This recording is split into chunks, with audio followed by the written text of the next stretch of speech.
first thing women notice? Your face. That's why you got to take care of it. Simple things like getting a haircut, grooming your face, and brushing your teeth is important. But there's one thing guys miss and that women always notice. It's when a guy isn't taking care of his skin. That's why I'm so excited to have T. Shanley as a sponsor of today's video. T. Shanley simplifies the process of taking care of your skin. They provide you with all the products you need and nothing you don't. Seriously, I don't think some of you believe me when I tell you how much implementing a quality skincare routine will improve your confidence in all aspects of your life. I recommend you start with the level 1 system, which comes with all the basics: daily face wash, exfoliating scrub, an AM moisturizer with an SPF 20 and a PM moisturizer. But and to make it dead simple for you guys, they provide an instruction card in every box that tells you when to use each product, how much to use, and in what order. But because T just sponsoring this video, they're offering you an amazing deal. Just click the first link in the description and get 40% off your first skincare system and free gift. Plus, as a member, you'll get 20% off for life. By the way, one of their new gift options is a silicone body scrubber, which is a $20 value and a complete game changer. Once you use this, you'll never go back to a regular loofah ever again. So don't wait any longer. Click the first link in the description to start your skincare journey today.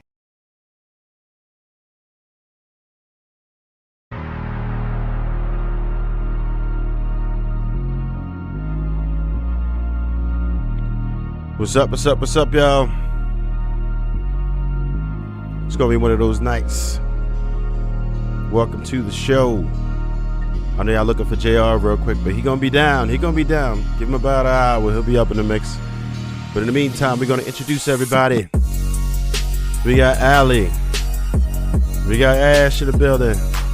Aisha up in this piece. Bruiser, aka Darwin McPherson. We got Sweeney and Sierra. What's happening, y'all? What's happening, y'all? What's going on, man? What's going on? Test. All right. So, how's everybody week going so far? Week's going good, man. Just launched my Discord group, looking to promote that until I get the numbers up.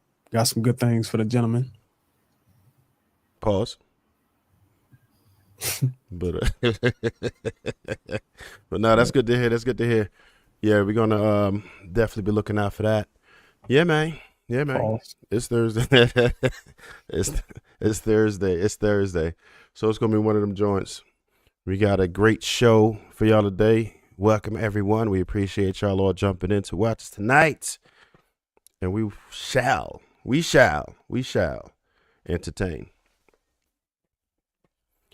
All right, ladies, how y'all doing? Good. We're great. Hey. Sweetie, I see you just got the lights on. What's up, man? It's just dark over there. I am tired, okay? What you trying to hide? I ain't hiding nothing. You sure? I'm in my living room, like so yeah. Normally I'm in my room, but I'm in my living room right now. Okay. Yeah, it's gonna be wicked. It's gonna be wicked tonight. We might have another person slide or two. We'll see. Oh, there you go. Much better. How about that? Yeah, we'll be able to move it on now. Yeah, so we're gonna jump into a video in a minute. We're gonna try to keep it clean, but we'll see what happens. No promises tonight. No promises at all, but we'll see. Wait, who that is? Somebody trying to jump on in. Oh, snap. That looked like Casey jumping in. What up, Casey? How you living tonight? What's your up? hat I'm say? good. All hustle, no luck. Oh, okay. I like that. Thank you. Yes. So we're gonna get that in. This is it's a rather long video, but it is our main topic for tonight. We're gonna start out with that. So bear with it. We're gonna run it up and see how we go. Mm-hmm. When we think about Say what? What'd you say? That was a video, I believe. Yeah, it's a video. about doing life with folks, relationship, and all that. And I do believe humans are not meant to be alone. Not always in a marriage sense, but Yes. I think that's where we put most of the power, that our partnership has to come in marriage, and these internet personalities know that. So they're gonna twist scripture, they're gonna twist psychology, they're gonna twist spiritual doctrine, they're gonna twist social media jargon, and paint this picture that everybody, marriage is it. Marriage is it. You got the house, you got the degree, you incomplete because you're not married. And it's like, bruh, was any of that even a part of your purposes? No offense to the people who've accomplished, but it's like, did you do that because this was where alignment took you? Yeah. Because if you did, none of this stuff would feel empty. You wouldn't feel incomplete regardless. I don't feel incomplete. Right. Do I what I like? Yeah. But do I feel incomplete? Do I feel less than, like I lack anything? No, because I know exactly what I'm doing and exactly where I'm being called to go. And it's very fulfilling. Go ahead. No, I was, as I was listening to you, I was trying to regulate because I was about to break down. I was trying to get it together. The last part that you, oh God, I'm trying to get it together, Lord Jesus. The last point that you made, Jesus have mercy, of being fulfilled. Oh, Jesus.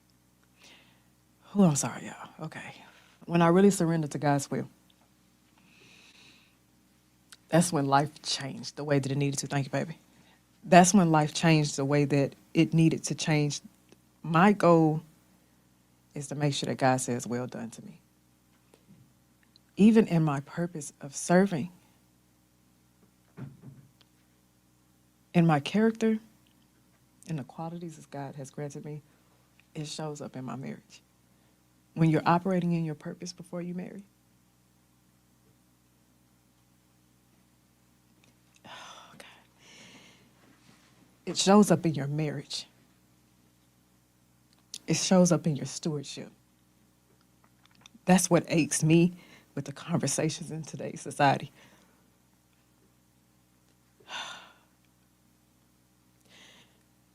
In my stewardship and my communication with my husband, I know my words can make or break him. In operating in my purpose before, I knew that in serving the community, my words can make or break somebody.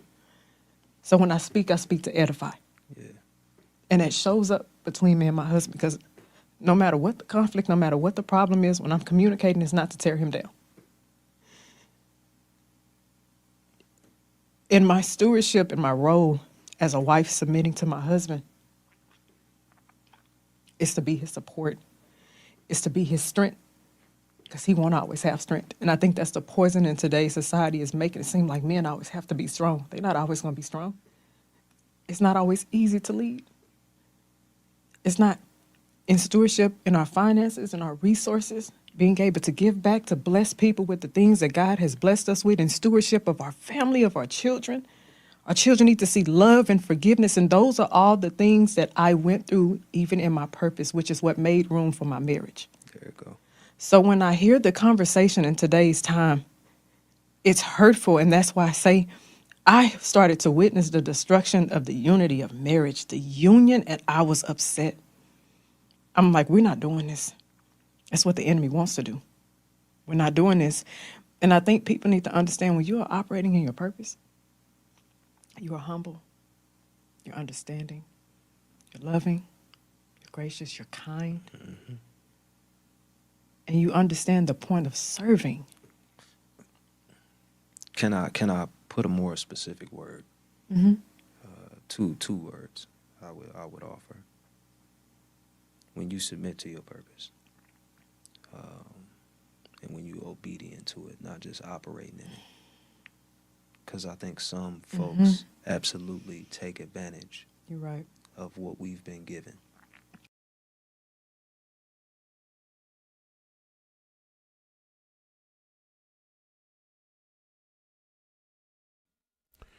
Any thoughts? Who want to set this off?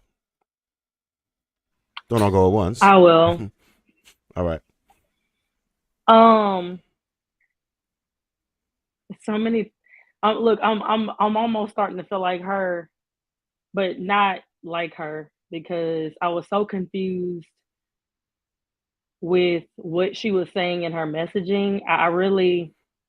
She never really made her point because she kept saying what I'm seeing, social media, what I'm seeing. And she said that she had that reaction right after he said what he said. I didn't understand the emotion. I didn't understand the reaction. It did not align for me. It did not connect. It was something was missing there. And I don't know if she was doing that for clickbait to seem so emotional. I understand the emotion behind being a wife, and y'all forgive me because I'm getting over a little like bronchitis, so I'm kind of short of breath tonight. But the things didn't connect. I agree with her when she's talking about being in her marriage, but didn't y'all have the conversation on Lapeef? I'm not sure if it was Sunday or last week when I wasn't on about purpose and in marriage, and I remember y'all having the conversation. I totally disagree with having to be quote unquote in a purpose. I think this is a new buzz phrase for social media, for YouTube. It makes no sense to me because life is about time frames and windows. And for some reason within our community, we are preaching and promoting you need to find out who you are and go on this journey of self-discovery and go on this purpose. Our purpose in life is to connect in community and be fruitful and multiply. That is our purpose with it as far as human beings. So wasting time being self-indulgent and self-reflective and all of this self is self-centered. It's not community-based. It's not family-based. It's not family-oriented. From my point of view, I don't understand it. And I think it's a lot of verbiage to give people the green light and green flag to say, hey, keep going on that self journey, keep focusing on you, and God's going to send you your mate. And then at that point, you'll slow down and be able to focus on building together and being a power couple or whatever. But life is meant to be discovered with a spouse. If marriage is something that is something that you want, you have that discovery and that growth, and you take that journey as you grow together. That's how you build. The reason why people are having such a hard time melting and becoming one is because they have become full-grown adult people with their own aspirations, their own ideas in life, their own set of ways, their own.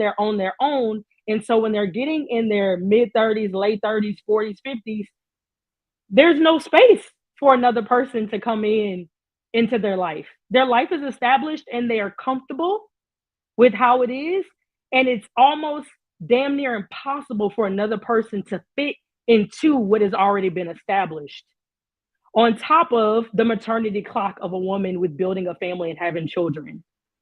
So it's so many things that it shows why our community, and I'll end it here, is not married, because we are doing this. I need to find my purpose, when your purpose can be found while living life with another person, while building life with another person. Not to say that you have to jump into having kids right away, but that purpose can be found on that journey of you building a life and a family with another person.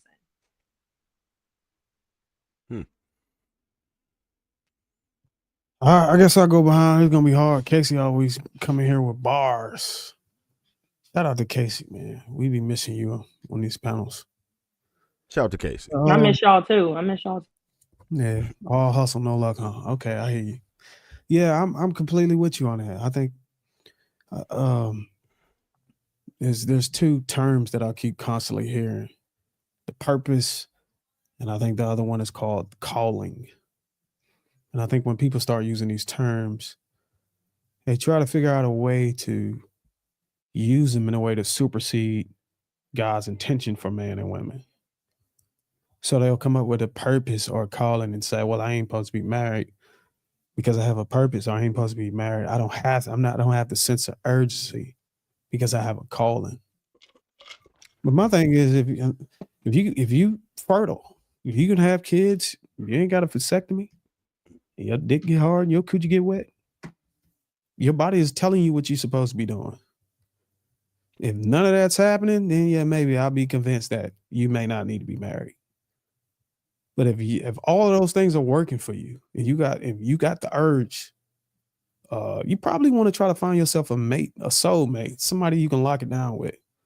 Because the last thing we want to do is create a community of people who deviate and have that same mentality that you're going to push down on them, saying it's okay to move around like that.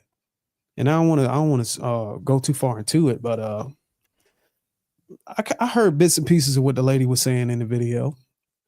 She seemed very emotional. She seemed like it was very hard for her to articulate herself because she was so passionate about the topic.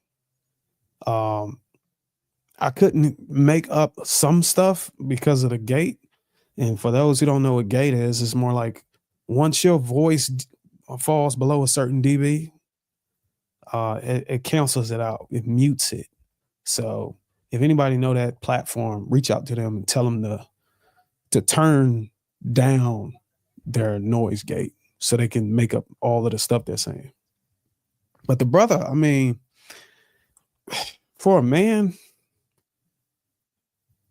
he says he knows what his purpose is. He's comfortable, but he used the term, but I would like. That lets me know that if you have the right person or the ideal person to connect with, to vet out and get into a long-term commitment, then you would get married. So I guess at that point, you got to ask yourself, is your purpose hindering, the things that you would consider? And I'm going to let somebody else talk. I don't want to be too long with it. Sweeney, what you got in the matter?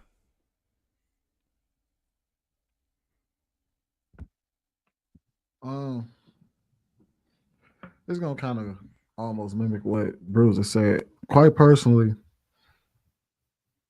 I'm starting to get to the point where I tell people, like, look, if you're saying that it's not in the cards for you, that you don't want it, that it is, you know what I mean? I'm wholeheartedly in support of that. My problem is that when people try to create they say, oh, that's not what I want to do right now, but one day I'll get it. And those are the people that I try to talk to and be like, hey, look, you're not supposed to wait that long. The ones who come out here and let us know, like, hey, look, I'm following in my purpose, whatever that may be. I have no designs on getting married. I have no designs on relationship. I have no designs on any of that. I don't care if I ever get it. I'm cool with what I'm doing, and this is what I want to do for the rest of my life. Those people, I say, hey, have at it, do your thing. It's when I talk to people and they say, this is what I'm doing now, but one day then I'm going to do this. Or one day then I'll get married, and then I'll do this. Let me do this first. And what I learned in my life is that you don't have to wait. And oftentimes having somebody there with you may get you to that point a whole lot faster, especially if you have somebody that's in your corner. I know we all like to enter into relationships kind of with a kind of closed off, or kind of like with that negative mindset that things will fall apart, so you don't fully open up to someone and fully let them, you know what I mean? But if you get with somebody that vibes with you and you love them and they love you and they want to see the best for you, most of the time those people are gonna breathe life into your dream. And that's something you can accomplish while you're with somebody. So that's the problem I have with a lot of people, is that they try to create this stair-step program as if this stuff is just going to come to you. And I'm going to be honest, when you ignore those type of things, when you say, oh, well, I'm going to push that down the road, and you say, I'm just going to focus on this, who do you think you're going to encounter? Because you still deal with the opposite sex. You still deal with other people, and you wonder why you keep getting in these situationships that don't work out. It's because your mindset is situationship. So when your mindset is situationship and not serious, then all you're going to do is encounter people that are also not serious. And then when you're ready to date and when you're ready for relationships, you come in jaded because you've been dealing with a long line of people who were just like you. I honestly don't believe you have to wait. Gotcha. Ash, what you think? I agree with Sweeney a little bit. As far as people thinking they got to get into the relationship and have everything figured out. But I do believe in dating, picking my mate based on my purpose that match me. For instance, I have been married before, but I was married to somebody who was not aligned with me, and our life paths were completely different. And once we separated, I started to do a little bit more internal work and doing separate digging with getting my relationship closer to God, by myself. I started to realize what my purpose was. And the only way you can understand what your purpose is by going to God, because God is the creator of that. So once I understood what my purpose was, it allowed me to pick a better man, right? As me being a woman and me being feminine, right? And me having to submit to my husband, I'm going to submit to his calling or his role, and that fits me. So when we're together, it doesn't feel like we're doing two separate things. We're on the same team because my purpose match up and aligns with him. So we're both doing something together that brings us joy. That's for us together, if that makes sense. But I don't think that you have to know the full story before you decide to get married, before you decide, just as long as you can identify those qualities that you need in a mate, and pick based off that. Okay. Sierra, what you got? Hold on, before Sierra go, real quick. Okay. Go ahead. Ash, I'm gonna need you to drop your Cash App in the chat. Will somebody please send this woman $3 to $4 so she can get that damn smoke detector fixed? Actually, we tried to fix my smoke detectors last night, and it worked, and then it didn't work. I got like 5 of these in my house. I don't know what's going on. They all going out like are they going out like back to back? Like you fix one, then the next one go out? You supposed to, yeah, I don't know what's going on. You got to swap all the batteries. You got to swap all the batteries. But they also said there's something in there that might be but yeah, you might want to call somebody over to get that fixed, man. Somebody please drop your Cash App so we can get a smoke detector fixed. All right. Can y'all hear me? Yeah. Okay. I feel like relationship, right? Yes, it's important to be married. Yes, it's important to do all of those things. But I do feel like it is a journey in a sense. I feel like you do need to know who you are as a person to even find the right partner. Because yes, God is first. Yes, you go to him first to I guess find the person that you exactly are looking for, or you need to submit to him first before you submit to anybody else.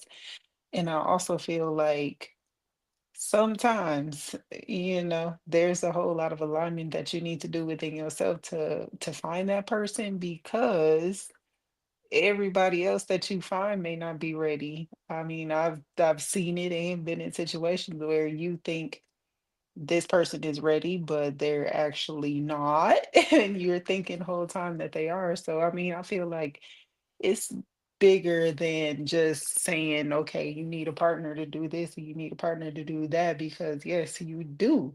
But you also do need to be solid within yourself. But first and foremost, God does come first. But at the same time, he gives us discernment for a reason. So I feel like it's a three-part, threefold situation. So that's a big question. It's a big situation, you know what I mean? So I don't know if there's really an easy answer to that one. But that's just me personally. Okay. Allie. I think the video, I agree with what Casey was saying. It's missing a lot of context. What exactly was she referring to that when she started to get emotional?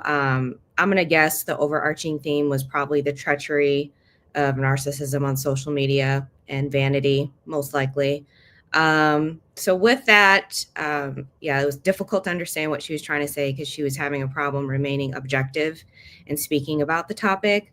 But Allie, she also connected making sure that you are in your purpose before marriage. So that aligns with people what they're already doing on social media. So Yeah. that's why I was so confused. That's what she was preaching. Yeah. So I mean, my perspective on marriage is I do believe that, and you were right, we touched on this on like a couple other shows ago about being a modern woman and marriage and this and that. And I recall my take on it was I don't think it's that singular. I think you can be a dynamic individual and have purpose in multiple places. I do believe that marriage, you marry someone not for that person that they are in that moment, but a commitment to grow with that person, for the rest of your life. So yeah, I do think it's an issue in society across all communities. People lack commitment entirely. They don't know how to be committed. I think when she started to get emotional, it was probably coming from a spiritual space. So the lack in spirituality, the disconnection from the church. I do understand, and I do actually like that religious organizations have, I don't know what it's called. It's called something different each time, like the marriage counseling before you get married, where whoever's leading the church will make sure that, you two are aligned. I think it plays into everything. Whatever you got going on in your life, I do think fulfillment and purpose go along with holy matrimony. I'm not going to disagree with it. So, yeah. Hey, sure. Go ahead, and then I'm gonna pose a question to y'all after that. I think that your purpose in life does not matter because I think we talked about this last time. You might not necessarily ever find your purpose, right? People go their whole lives and don't realize what their purpose is. I think that it's important to share similar core values, to make sure that your core values align with that person, not necessarily your purpose. I think that those are two different things. And I think that sometimes people have a different purpose, but you just have to support each other on your individual journeys throughout your marriage. That's my take on it. Now, when you say individual journeys, is there really such a thing as individual journeys in a marriage? I mean, goal, like your individual goals, not journey, because you're on a journey together. Okay. So, what I wanted to ask is, because there's a lot of faith-based philosophers here, right? And that's cool. But I wanted to know, do you think that everybody is that their purpose? What percentage of people do you think are supposed to get married, are supposed to have children? And how do you even determine that? I don't think there's I don't think that's a question that you can ask us, because like I said, I feel like your purpose comes from God, and that's something that you have to find individually, but I also don't believe that everybody's purpose is to get married and have kids. I don't think that's in the cards for everybody, honestly. I think that's more of a personal thing. Like, God give us the choice to say, hey, I want to have kids. Hey, I want to get married. That's what I think. Darren, what's your take on that? So here's my thing on this purpose thing. I try to kind of sit here and just try to fill it out, but when I hear people try to talk about God and all this other stuff, that's when it kind of bring it back around. If you're a woman talking about a purpose and it's independent of a man's purpose, you're already wrong. It's a complete deviation, especially whenever you're trying to go through a selection process or vet yourself into being a wife. The fact that you got a purpose and you're sitting here saying that unless a man align with it, you're not going to settle or whatever, it's a complete deviation. You're supposed to be a helper. And if you're going to mention the word of God, that tells me that you're reading the word. And if you're reading the word and you saying that you have a purpose and it's not the purpose of it's supposed to be intersecting with the purpose of a man, let alone you even have a purpose. Your whole purpose, if anything, your purpose is to support, to help. You know what I'm saying? To align yourself with the man.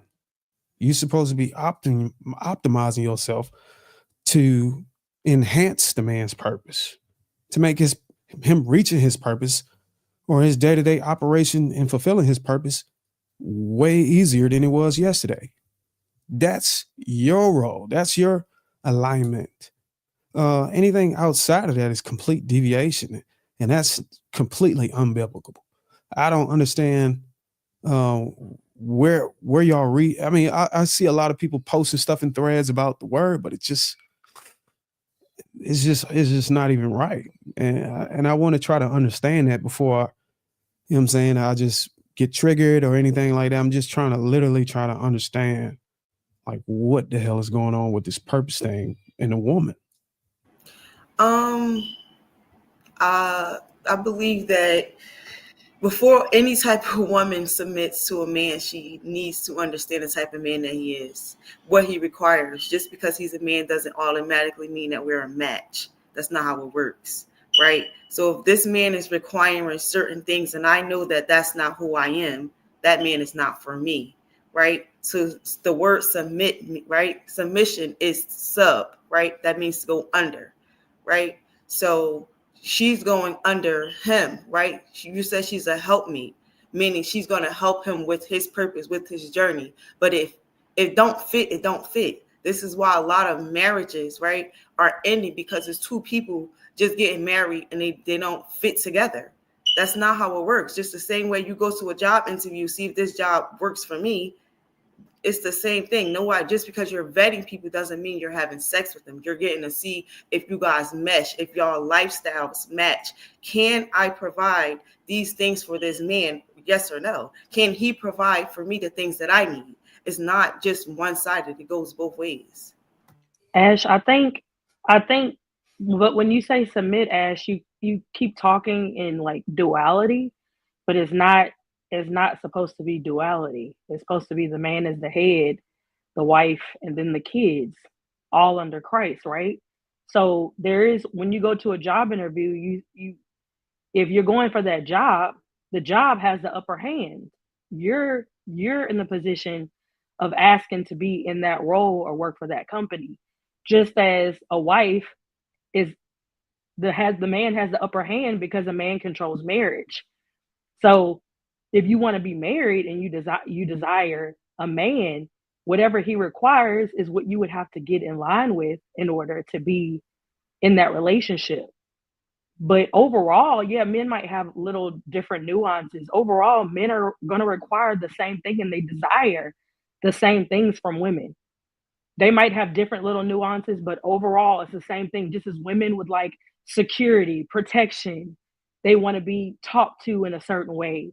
All women may want different things from men. They may want different freedoms from men, but it's pretty much the same.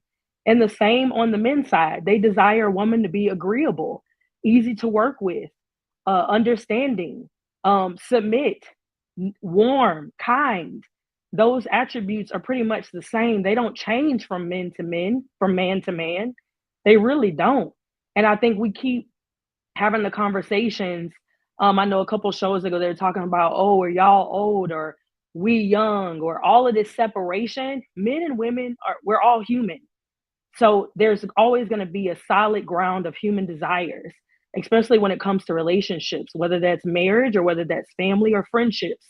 The same thing that my mother wanted from her sisters and brothers 45, 50 years ago are the exact same things that I want from my brothers right now and my sister-in-laws that I want in those relationships.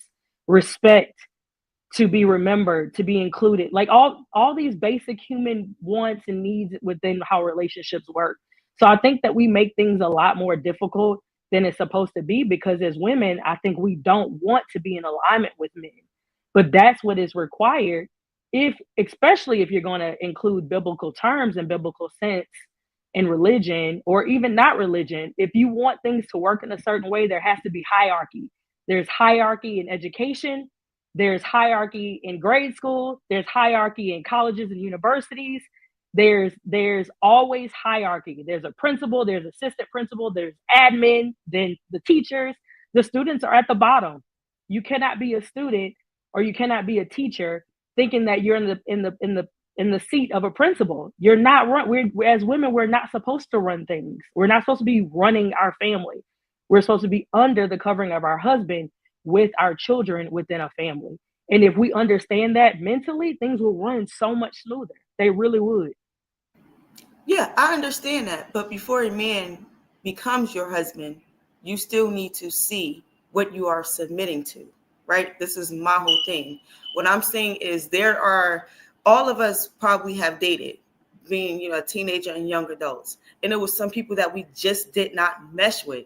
That's what I'm saying. Just because a man may be a man of God, right? Or come to you and he may be a good man, that does not mean that is your husband. That doesn't, it doesn't mean that the first man that comes to you and he may look good on paper is for you, and that doesn't require you to just submit to that. That's what I'm saying. If it does not flow, it does not flow. That's what I'm saying. I'm not saying but that's what Aisha was talking about when it comes to core values.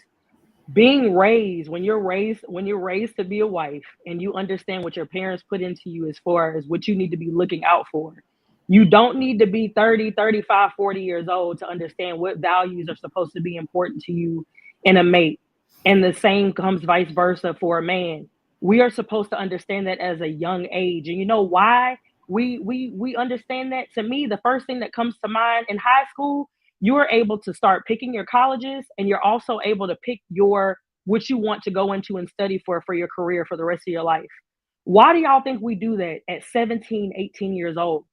Because society has said at that point, we should have enough cognitive skills to be able to understand what's inside of us, what speaks to us, and what are our needs that we would like to function as an adult down the line. Whether that's, I'm going to make the decision as an 18-year-old to go into undergrad studies of biology because I want to be a doctor in 12 years.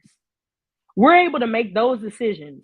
So at 18, 19, 20, 21, you should be, as a man or a woman, understand what qualities you should be looking out for and dating with a purpose of marriage. And when you are running into people, you should be able to understand at that point, just as you're picking lifelong career decisions, you're making those lifelong career decisions, you should be able to make lifelong mate decisions at that point as well. I think where y'all disconnecting at is, I think y'all speaking the same language, the same direction. Y'all not really able to thoroughly challenge each other, because it seems like that's what y'all trying to do. The reason why y'all are not is because I think we're being disingenuous to the fact that as if men and women are operating as if we're figuring out whether or not we want to submit, or whether anybody has a purpose to align to at the vetting stage, when we haven't already slept with them, when we haven't already had a kid with them, we haven't already been married with them for 10 years and got a divorce. I think we're being disingenuous by just talking to the part where we're saying hello, when we know we're going way further into the relationship and figuring out that we're not even ready to align with the purpose or even submit. So I think the issue is, at what point during the journey with one another in the relationship are you actually discovering whether or not you don't want to no longer or initially align with their purpose and actually submit? Because that's the actual issue. And some men be on a representative, but it still don't void out the problem. The issue is that we're getting together for years, longer than that, maybe shorter. But at what point do you figure out, I don't align with his purpose, I don't want to submit? I think that's the question that needs to be answered, because there's kids that's already happened. You don't bust it out, backside, front side, guac 3000, all that stuff. And now I don't want to submit. I don't align with his purpose. So let's speak to that point in their interaction. I think it's not black. I don't think it's black and white, right? Because we're all human beings. Everybody had their own story. It's a marathon, not a race, right? Everybody has their own way that they learn and process things, and everybody has their own timing of doing things, right? Just because you might have got married, I don't know how old you got married, but I got married very young, 19.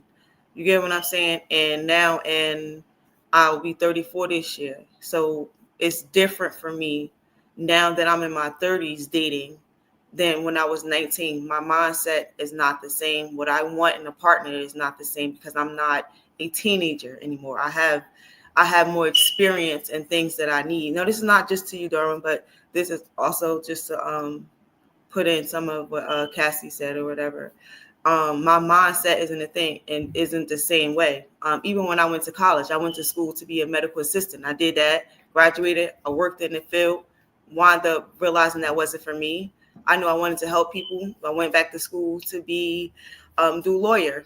Wasn't for me either. Now what am I doing? I'm in public safety.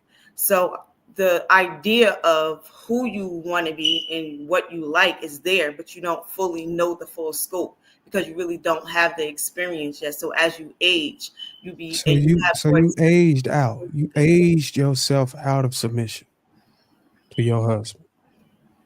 No. Your experience was so impactful that it caused you to resent your position under your husband to the point where you develop a mindset change to where you figure you was no longer suitable for that position under your husband. That's basically what you're saying, right? That's not what I said. I don't resent anything. There's resentment isn't in my body. So I wouldn't use the word resent. What word would you use other than resentment? We just realized that we're not for each other because there was a lot of things going on in our marriage. For one, that was not good. If children are growing up in a 2-parent household, but there's still things in it that's not showcasing a household of love, right? It's just as bad as being with a single parent raising the kids by themselves. But if you're single, right, and you can co-parent and it's a better environment for your children, that is what it's going to be. For me, God is the only one that can judge me. So if I feel like in my body, in my spirit, that is not a healthy thing for me to be with somebody who is not good for me, right?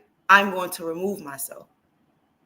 My health I come before, right? My health. If I'm not in a good mental space and I'm not physically and mentally healthy, I cannot provide and take care of my children the best way that I should. So I'm going to remove myself. And if it's the same way for him, we need to remove ourselves. That's what I'm saying. I don't think that you guys are, well, I'm not gonna say you guys, I don't think that you are being honest or really kind of taking yourself out of your own shoes and kind of taking a step back and looking at reality. I have a question. So speaking to that, Darwin, I do agree, submission, husband and wife. How much of the marriages that you guys see or in the community overall can be credited to kind of what Ash is saying, what about poor leadership? Just like at a company, you can have poor leadership and then, everyone below who submits leaves. So where does that get defined? Like at what point is the lady allowed to say, due to such and such ways that you're leading this household, it's detrimental physically, mentally, emotionally, financially? Is she able to call it? You know what I mean? Like she's fully committed to her man. She has submitted, but she's been able to identify these poor leadership things that have happened throughout the years. When is it okay for her to, I guess, throw in the towel? Actually, according to the law of the land, she can throw it in whenever she wants. Because it's after she tries to communicate that to the leader, the man in the household. So is that wrong? According to the law of the land, she don't even have to communicate it. It's a thing called no fault. But I think the conversation is kind of layered around spiritualness or religion. So if you're asking the question from that angle, it's totally different than the law of the land. Because when people get into an issue, they're hard on the spiritual side when everything's good. But when everything turns bad, they flip to the law of the land. They're like, oh, well, fuck it. pack it up and go. Rightfully so. Rightfully so, you should. That's up to you. But you can't sit here and say you got this and got that whenever you're gonna flip sides. You know what I'm saying? It's either you're gonna stand stern on what you believe and not waver. So But so you're saying it's up to you. I'm not gonna judge. You know what I'm saying? I'm trying to do away with that.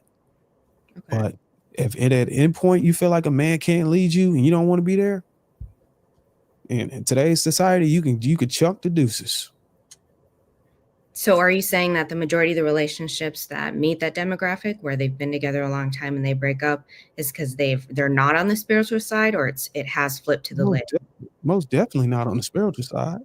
Mm-hmm. Okay. I think they know they got options, because I would say an overwhelming majority of the people who tap out and walk away are getting ready to getting ready to go to the gym to re-optimize their body so they can get out there and date. They're going to go get new clothes. They're going to get their profile scared away, their teeth fixed. Okay. So you're saying it's a very small percentage of people who actually leave for legitimate reasons. I'm not saying I'm saying there's a large percentage of people who are leaving. But because of they feel that, like what is it considered legitimate though reasons? That's that. I guess I'm trying to gauge it. Okay, so you're asking what is a legitimate reason for someone? Yeah, like I'm trying to gauge it. Like, I don't know. Trev asked if your husband abandon you, if your husband leave and abandon you in your household, there's nothing you can do. If he dies, he kills over, God forbid, then yeah, rightfully so, you should be able to move on. If this man is beating you into a pulp, I never use that term. Hopefully that's the accurate word. Only time I heard it was on orange juice jar. But if he's beating you on a pulp, then yeah. Sexual immorality, I wouldn't stay with a woman if she's submitting to another man. Now, I'm still struggling to understand the other side to that. On the spiritual side, or the biblical side, for the woman to take action if she's being betrayed or cheated on, because I've yet to find any scriptures that align with that. Yeah, but it says sexual immorality, but there's no record or indication of women filing for a divorce until later on being allowed to do that. It was never a thing, so it was never recorded in those biblical times. But I can understand, you know what I'm saying, that makes sense. You know, if a man is seeing another woman and he's giving you his word that he's not and that he won't, and he's continued to do that, sexual immorality, I think that's grounds for divorce. And I actually think there's a scripture in Matthew. So I think in Ash shared with us a little bit of her story, how she was being betrayed. So I can understand and align with her on that. But I just don't understand the part where,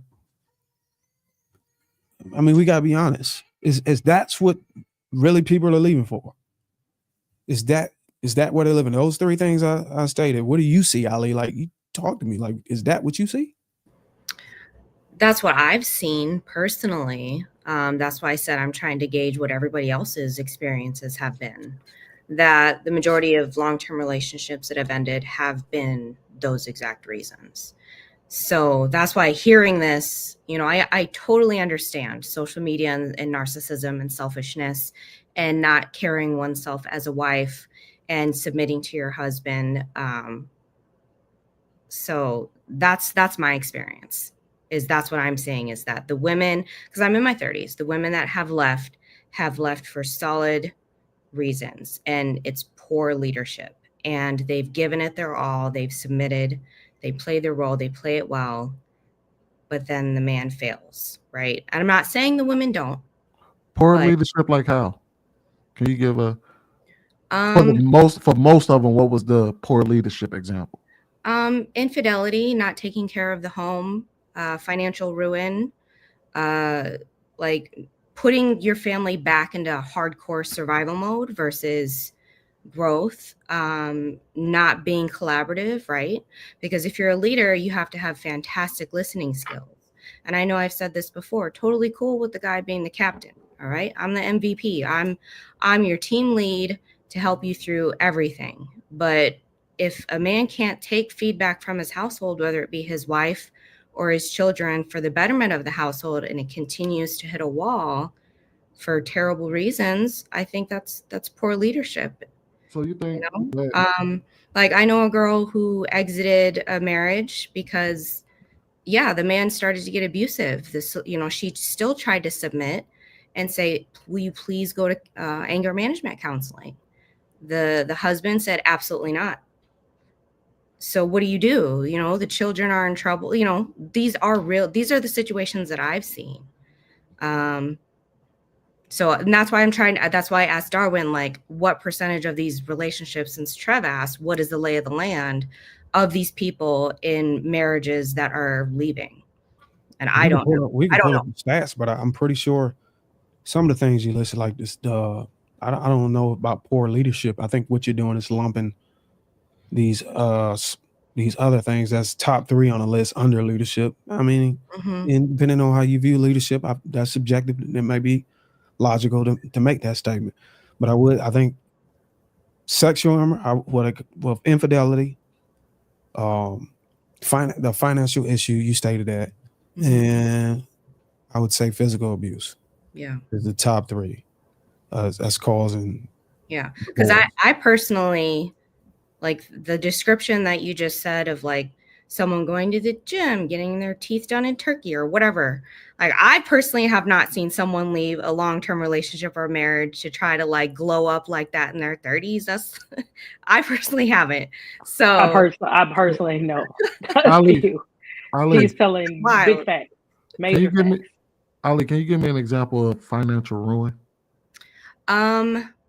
You have a woman who is submitting very well to her husband, and he is not providing for the home and working her like a dog horse to put in hours to take all that money and not contribute to the household while she is still doing her role as a wife of rearing the children. So now you got her rearing the children, running the household, cooking, cleaning, providing financially while continually failing as a man. He's lazy. He's being lazy is essentially what it boils down to. Financial ruin in that sense. And that's why I said on the previous podcast, I think there's a lot of context missing when we talk about these things, because it's different now with finances, right? Most households require 2 incomes to be okay. So are you saying that this guy is doing absolutely nothing? He's sitting at the house, sitting on his ass, and she's working full time while still taking care of the household? Right. And then he's morphed into that somehow. So what is she supposed to do? Is she supposed to, there's only so many hours in a day, right? So what is she supposed to do? Was there an injury that took place? Did he get hurt on the job? Did he just quit his job and said, he got comfortable and started leading the household in that way? Well, she makes good enough money. I don't need to hold down a full-time job. Oh, I don't like this job. I'm going to quit and go to the next one. Oh, well, I don't got rent. I'm going to just use her money for rent. Like I've seen that. Allie, there's no way that she didn't see that type of personality trait or that type of decision making early on in the relationship. That's a person who doesn't stick hardcore to their decisions. That didn't show up overnight. That did not show up overnight. I'm telling you. And it's your friend. That's your friend. So you're hearing one side of what's going on. And because you love her and you have a relationship with her and you trust her, you're hearing one side of it. I'm telling you, that's not, she saw something in that neighborhood before it got to that point. There's no way. I disagree because I think that what you guys often do on this, unless it's depression, but go ahead. No, I disagree because some men are just flat out lazy. They flat out mothers, didn't have fathers. They don't know how to support and don't know. Aisha, I didn't say what she said was a lie. I said she saw that before she got married is what I'm saying. Of course there's men like that, but I'm saying that didn't just pop up. That trait of not having a sense of responsibility to take care of your family or not feeling like it's that important to you or feeling like you can just walk away and, oh, she got it. That type of decision making as a man that didn't just happen overnight, unless that's why Sweeney asked, was there an injury or it's some type of mental illness or depression?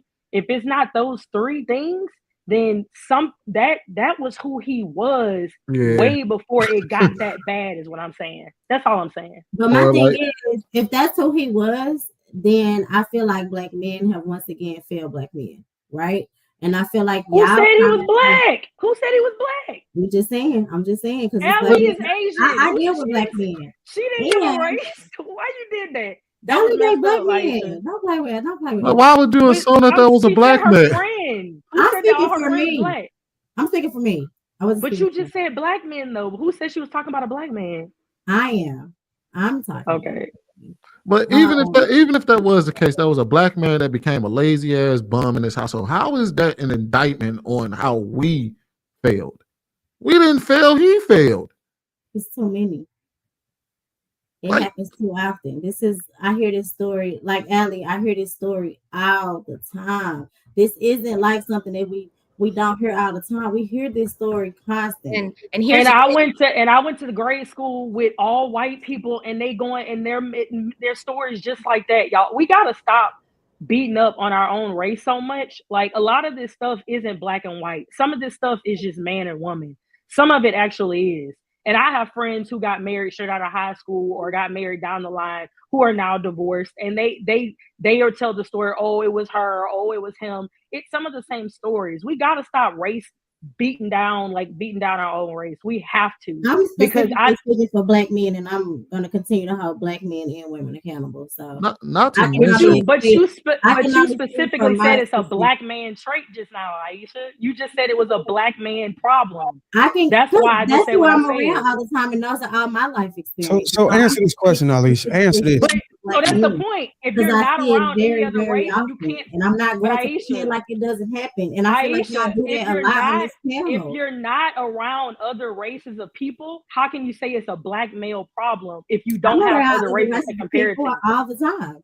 You just said you're But only around black people. my experiences have been with black men. I'm around other races, so yes, I do have different perspectives, right? I do. Okay. But I'm just saying specifically the men that I deal with. I only date black guys. So the men that I deal with, right? And I feel like like Ellie's saying, it's like y'all just want to overlook it. Like somehow this is the woman's fault again for choosing wrong. And it's like, you're telling me that I'm choosing wrong when I chose this man when I was 14. Okay. So how am I choosing wrong in 14? Like you can't make a You bad can choice definitely at make a 14. wrong choice at 14. I'm confused. But you can't expect for people to be at their full potential at 14, right? You can't. That to me, that's not a sound. When it comes to emotional teenagers, I'm raising one, right? It's a totally different ballgame on their decision making. Like that was not the best decision I ever made in my life. But I look back now, I was like, oh, I chose him when I was 14. So the things that I would have seen then, that I see now, I didn't see then. I was like, he cute, he's popular. Are you saying that? All right, let me put it this way, right? Because I know we like to have this conversation as if this is only a thing that marriages and relationships only break down because men fuck up, right? No, I didn't say that. No, I'm saying this is how the conversation sounds. I didn't say that any of y'all said this. I said this is kind of how the conversation tends It to does. trend in that direction, right? I would accept your premise, Aisha, that it is our failure for that black man to be that way, right? Have you ever been in a space with a bunch of men? Have you heard what they had to say about the women that they encounter? Would you make the argument that it's an indictment on y'all that y'all are a failure to the community because y'all don't know how to get those women in line? I say all the time that women don't hold other women accountable. I've seen it happen a million times on this panel. So,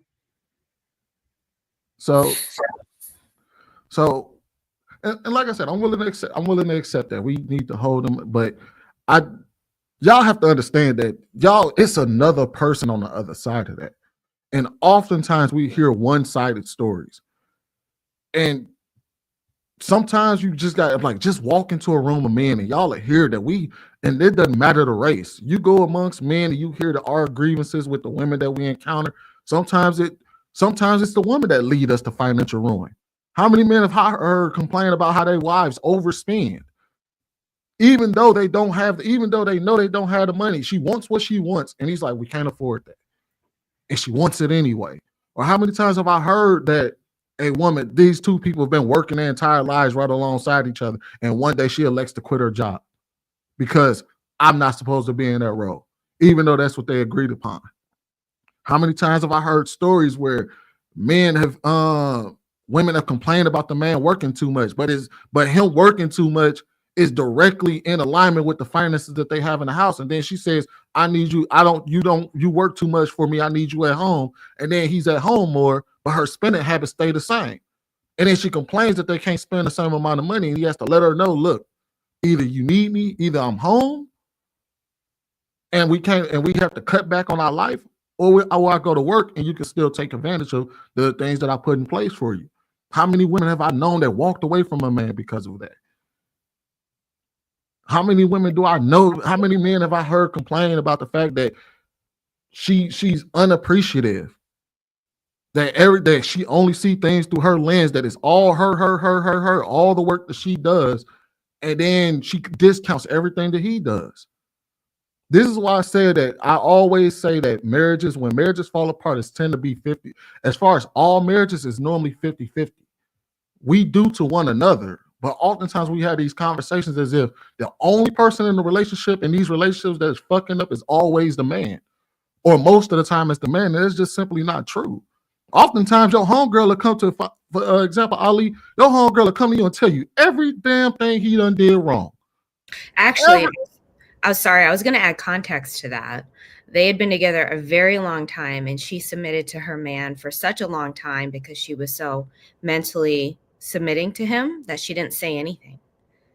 She didn't have an echo chamber to talk about the things that were going on. And then she stayed for so many years because she's overly submitted. I don't know if that's even a thing. Submission doesn't require you to be a doormat or a rug or a mute, but it doesn't require that. And that's why, I don't know. She's got to take ownership for that. She has to take ownership for that. But we don't have to be meek and mild to submit. There's that meek and mild woman with a mouth closed. I don't equate that to submission within a relationship or a marriage. I don't. But I was gonna ask Aisha, but did she get off? Aisha, you still there? Well, if you can hear me when you come back, can you tell us why nobody did, like, they allowed you to date at 14 and pick somebody at that age? Like, was there no one that told you this is not the right time to find somebody, you shouldn't be dating this early? Nobody tried to step in and say this is not ideal?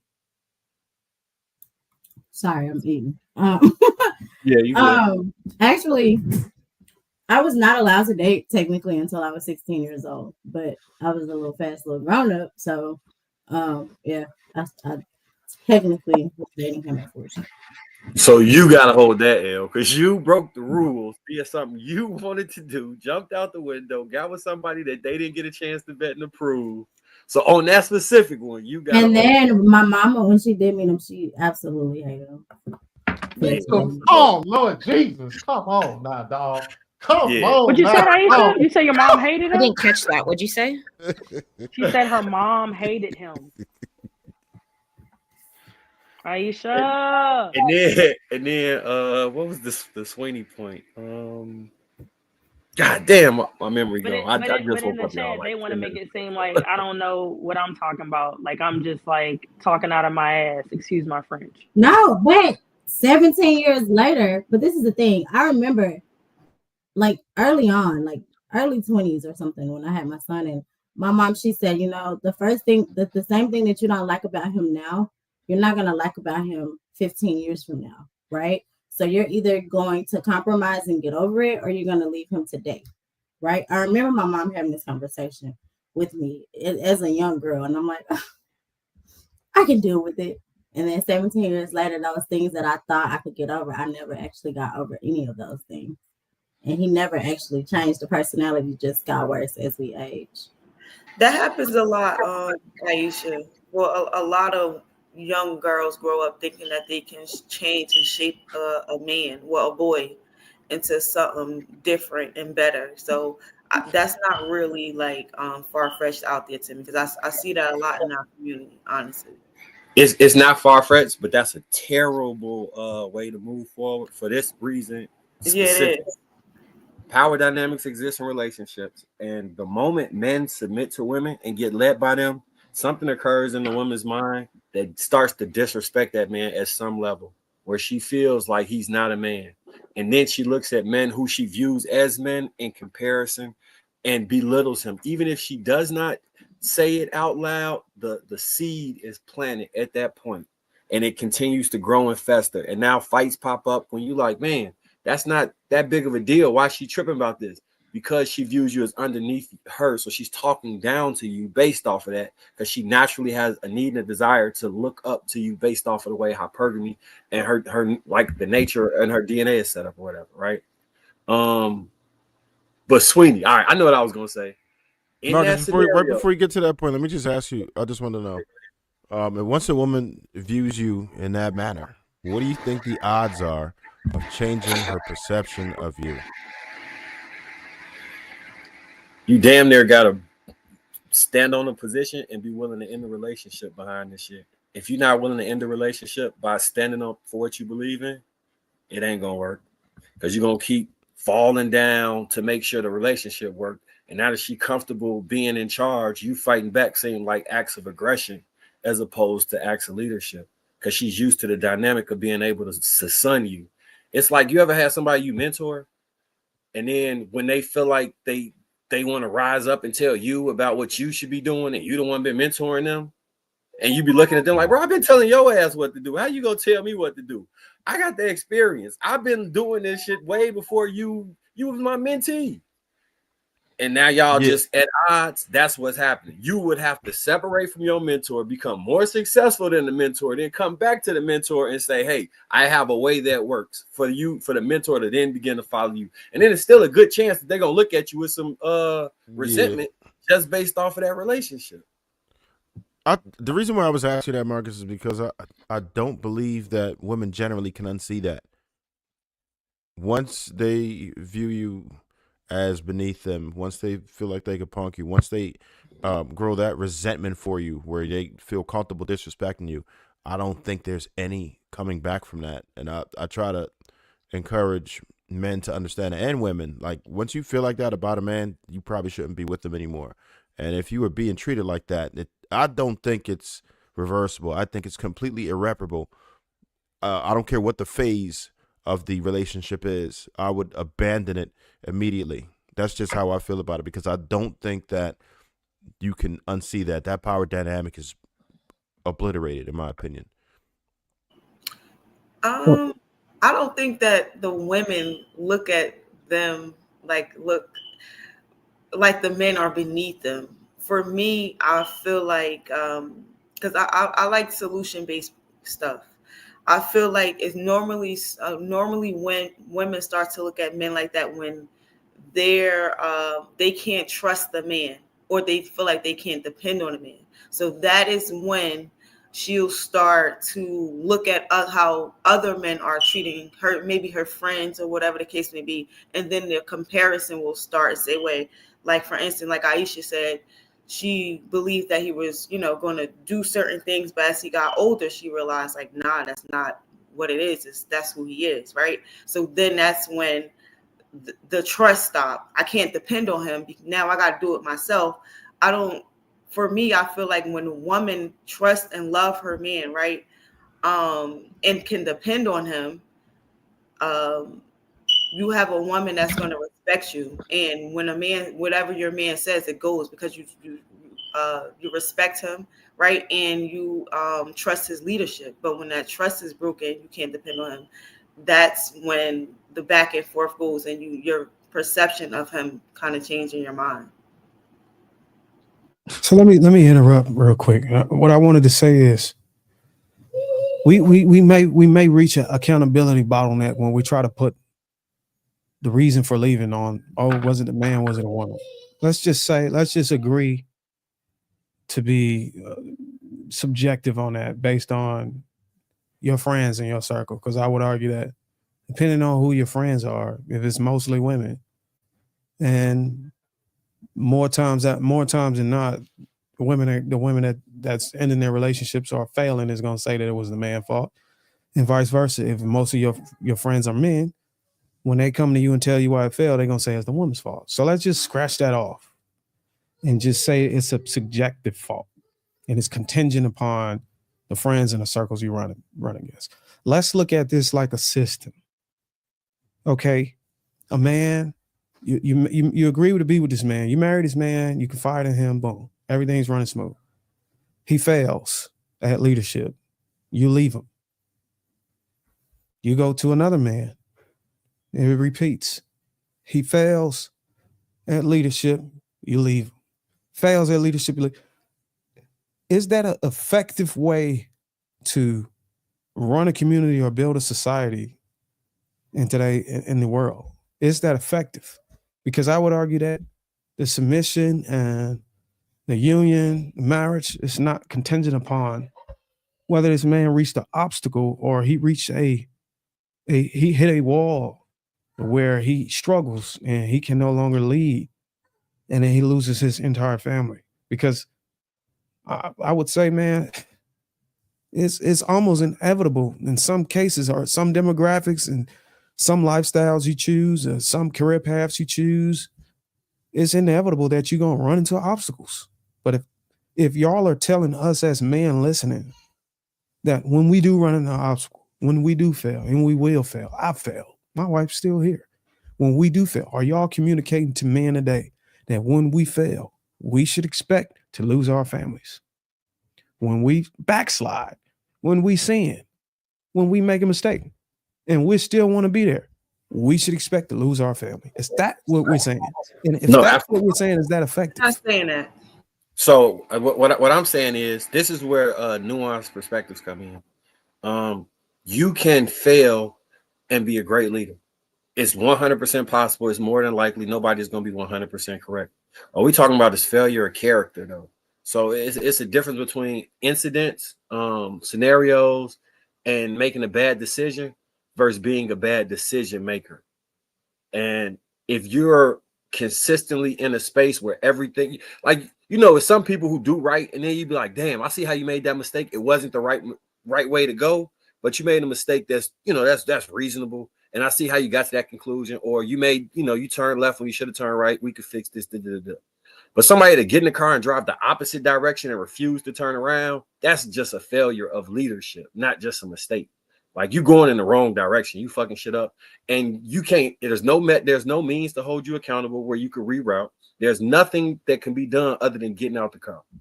But in those scenarios, they got to get out the car. Do you think most people operate that way? Because oftentimes when I see a pattern of failure, right? Sometimes the very first failure is so damn catastrophic that any attempt to try to correct it just leads to more problems. Like, I've seen where you lose a job and then you try your hardest to bounce back to the space that you was at beforehand. And this goes across the board. I've seen it happen to everyone. And just trying to correct that issue becomes a damn near a losing battle for a lot of people. I wouldn't necessarily say that that's a failure of character, because you know what I mean. And then also, I don't understand. Can you explain what you mean by trying to correct? I don't understand. So, for example, what do you mean trying to correct becomes a losing battle? Can you? So, for instance, I'm trying to think of a simpler way to. You ever seen somebody who lost and tried to get it back? If they gambling, yeah, where you doubling down on bad decisions. Outside of that, like, you lose your job and you trying to work hard and you failing at working hard, nobody should be left for failing at trying to do the right thing moving forward. And it's obstacles. But think about how people see it, though. Imagine being in a relationship with somebody and you see them and they lost this job and they're trying their hardest to get that back, but that job ain't coming back. That income may not ever come back. But they're looking at that person as a consistent failure because they may be working this odd job and then they move on to this odd job, or then they move on to this one, or they're stuck, or they're at this job and they're like, well, why aren't you moving forward? Why can't you get back to where you were? No, that's why you're supposed to be a helpmate. Are you talking about a husband, or are you talking just in general? No, but that's what I'm saying. When people look at this, is why I said that when we look at relationships and people often see themselves as the victim in a relationship or the hero in the relationship. A person who will see their husband or their wife failing at something, they'd be like, you know what I mean? They used to be great at, and they start to fail at it. They look at them and start to shun them or find a way to let that person go for something that they may not. Is it a bit staticky? Hold on. I don't even know how to fucking fix that. Hold on. No, just go to the point and then just so you don't lose it though. Just go to the point because I'm trying to understand what you're saying. The part that's catching me Basically through the lens of other people, that person is a consistent failure, even if they're working hard to try to bounce back. A person dealing will see that person as a walk away from that marriage, and they will say, "Oh, he financially ruined the family." It's like, no, that motherfucker lost his job, but he financially ruined it because he didn't get it back. Y'all remember the girl who said that she left her husband because he wasn't fulfilling his role, and what she said was that he lost his job, and so she divorced him. Oh, he wasn't. Wasn't she cheating on him with like his friend or something? Oh, I don't know about all that. That bitch was lying. She just making excuses to do what she wanted to do. I don't think that's a good example. But y'all ain't never seen somebody leave someone based on the fact that they could not provide the same way that they was able to provide before. We've never seen people leave somebody for that. Are we pretending that that's not a thing? It's a thing, but I personally haven't seen it, so I can't, like I've heard about it, but I haven't seen that amongst my circle of people. So I'll say, okay, Sweeney, you say go ahead, Marcus. Man who creates a standard of living, right? Yep. Like he end up leading with his money and splurging on her nonstop. He buy her not leading with his money. No, not that. A person who we're talking about, a person who lives up to the income that they have. They have a great living. They're doing just fine. Lose the job. 6 months later, there goes the house. 5 months, you know what I mean? Another 6 months later, you know what I mean? They falling into debt and things like that. And he's trying his hardest to bounce back. But once that money's gone, you done burn through your savings. You know, now all of a sudden you're 3 or 4 months behind on your mortgage, and then so on and so forth. And then the woman gets frustrated and says, "Oh, he's not doing what he's supposed to do as a man." When in reality, he's trying to do what he's supposed to do as a man, but the reality of it is he may never get that back. But that's why they say for richer or for poorer, in sickness and in health. But we see people leave for poorer. We see people leave when it comes to health. We see people leave for those things that we promised that we would stay through. That's what I'm referring to. I just think that in general, what you're talking about, that can happen. Like whole industries have crashed over 50 years, right? Mm-hmm. From the automobile industry to tech going up and down, real estate's taking a hit. Like there's industries that have taken major hits and people have lost a lot.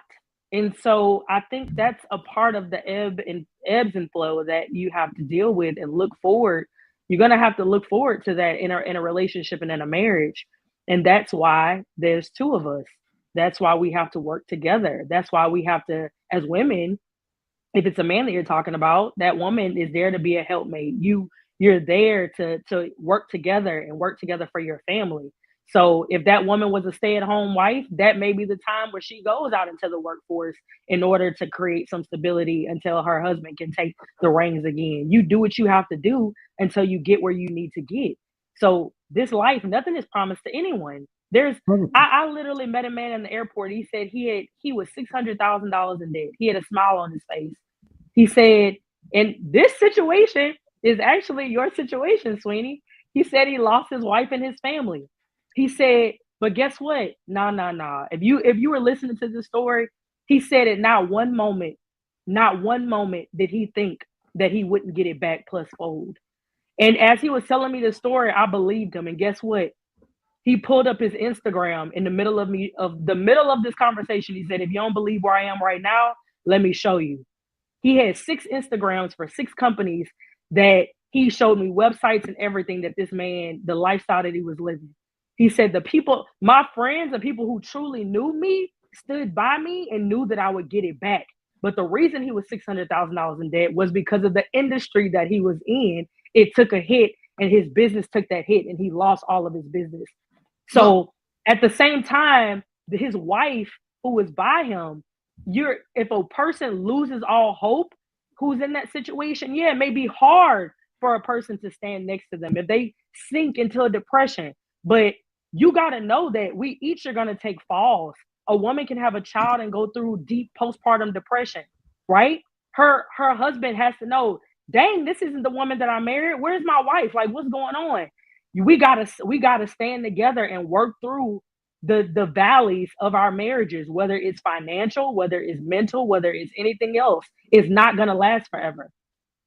Yeah, but that's basically what you're telling man. There's no hope. There's no reason for marriage if you're aligning marriage, a covenant that only God can break apart, and saying that it's supposed to be expected, the way it's supposed to be operating, and then in its longevity, it's supposed to be on parallel to industry.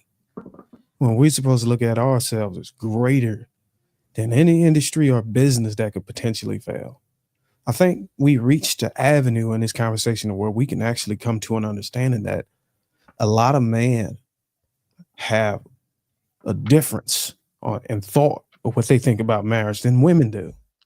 When we marry you, and I had this conversation with my wife, I said, man, the only way I would marry you, baby, if you could promise me that you're going to be with me no matter what. Yeah, I know I'm going to fuck up.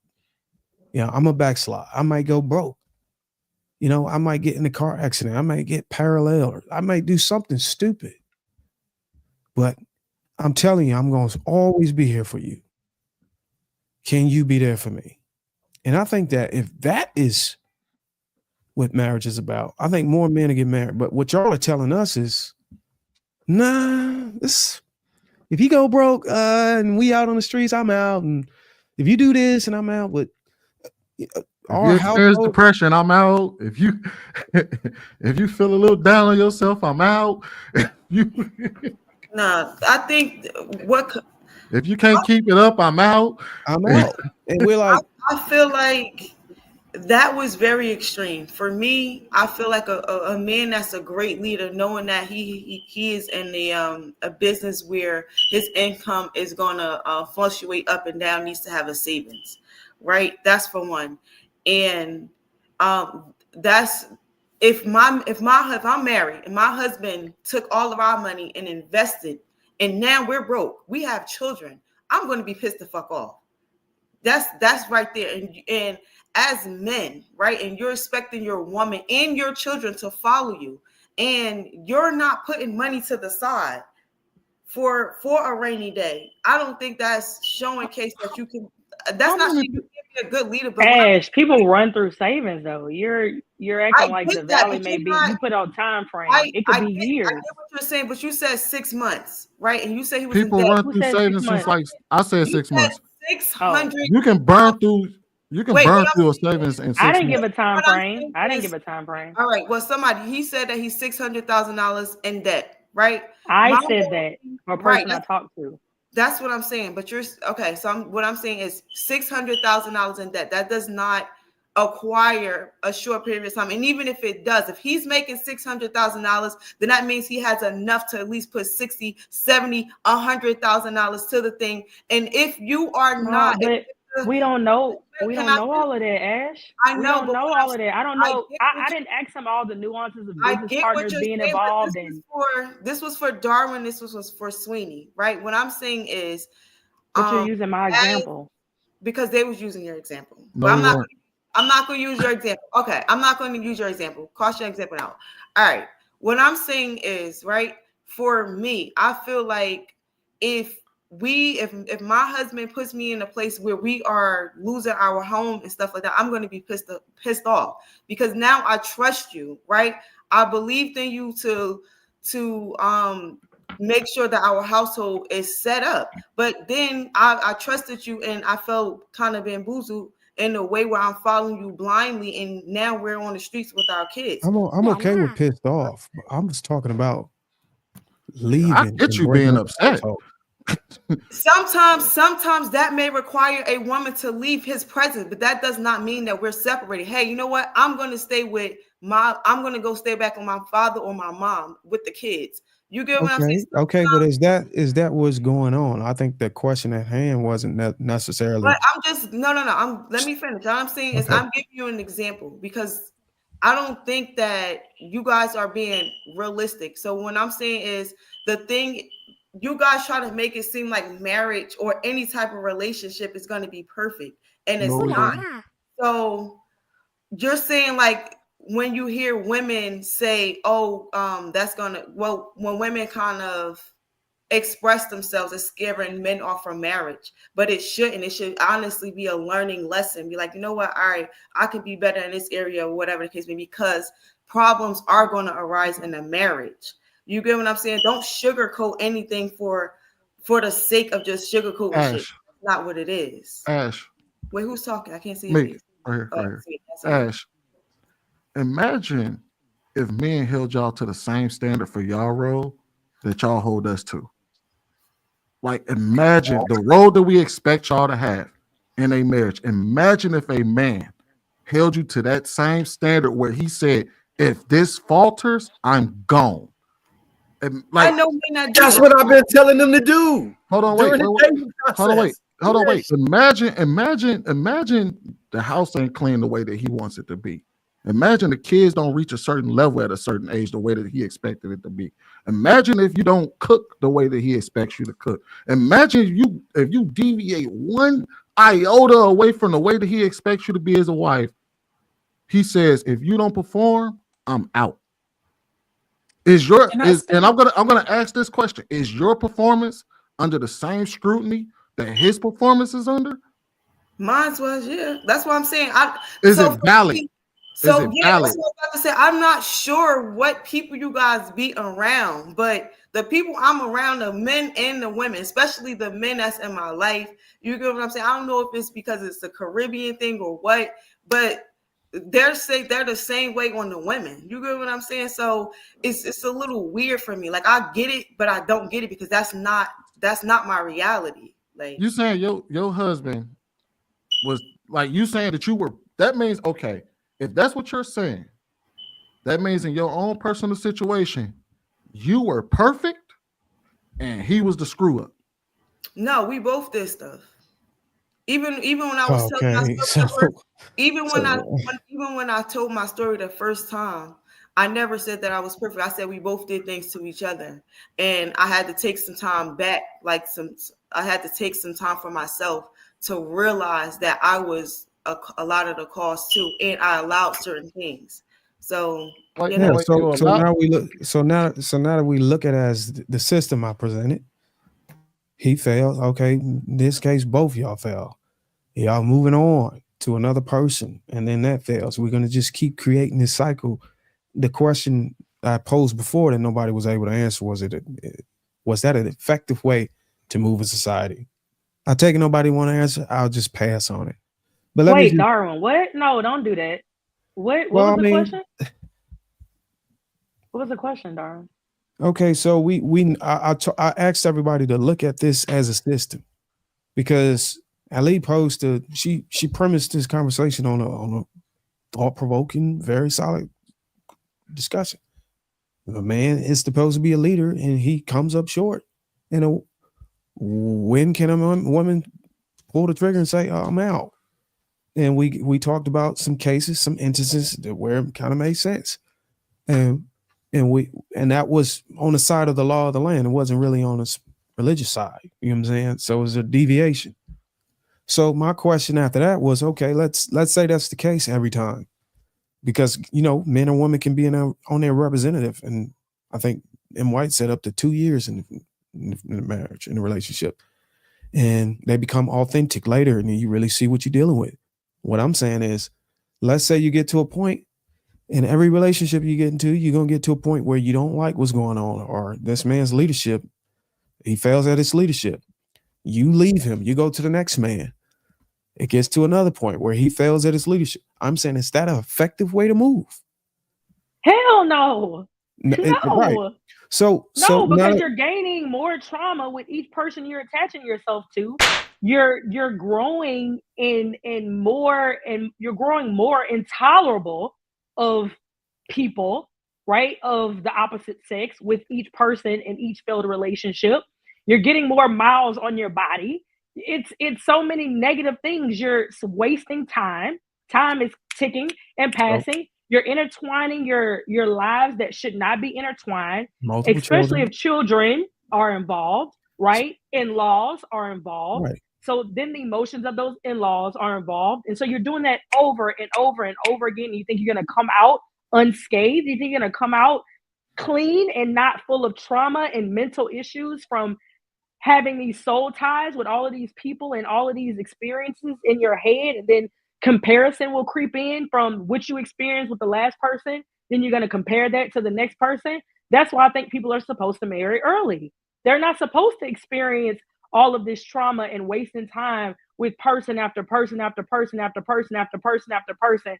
And then you look up and you're like, why isn't it working with anybody? Because the main problem could be you at that point. Well, okay. So that's the other side of the second side of it. And now that we understand that that's not an effective way to move, and the couple should just stay together because that's a better option. The second part of it, to just amplify that, is if a man is to be a leader and he fails, and a woman is supposed to be a helpmeet, if he fails and she wants to leave, what percentage of the onus goes on her as a helpmeet is she's reached a point of failure where she can no longer help him? Because I would say if a woman is supposed to be a helpmeet and she reached a point where she can no longer help her, that's her failing to be a helpmeet as well, right? So it shouldn't be a man failed. It should be y'all both failed, right? That sound better. Perfect example on social You media. failed and I didn't Zolciak. show up whenever you failed. The perfect example is Kim Zolciak and what she did to that man. I don't know if y'all seen the footage of them fighting this week over their home. Is blaming the man for the failure of two people is not, I don't understand it. And in the comments, I think a lot of people understood. They're like, it's not him. He's a shell of who he used to be because she came into his life, because she came into the picture. But let me ask you this case before you go on. She failed as a wife. Let me ask you the I'm case. not going on no So let's tangent. just say I failed. Let's just say I failed it. You know what I'm saying? I don't got no money. We broke. We got to get evicted. I don't know where the fuck we gonna go. You pissed. In Ash words, I'm pissed. I might have to go live somewhere. You want to lead a marriage? Isn't there another option of where does she feel like what is going through y'all mind where y'all can't feel like y'all can't help out at that point? Y'all are no longer able to help us at that point. No, I don't. At that point, I think that's at the peak of when everything just goes away. That y'all feel like I can no longer be of service to this man. Like, what? No, I don't agree with that's the purpose of being a helpmate. That's the helpmate. That's what I'm saying. That's what you gotta get to. So much you gotta shit get a woman to can do at that point. Like, on. damn, I can be Superwoman right now and turn this shit around. I'm gonna do whatever the fuck I gotta do to be able to bring us back. Like, what happened to that? You know what's funny? The marriages that I saw that stood the test of time, those I've seen them go through that. I've seen marriages where my auntie and uncle had to come stay with us because shit hit the fan. I've seen, you know what I mean, family members that had to go live with friends, you know what I mean, because shit hit the fan. Those are the marriages that stood the test of time. And yes, to Casey's point, they bounced back. You may not bounce all the way back to where you were before you had it, but you bounce back to where you're at least managing, where it's manageable.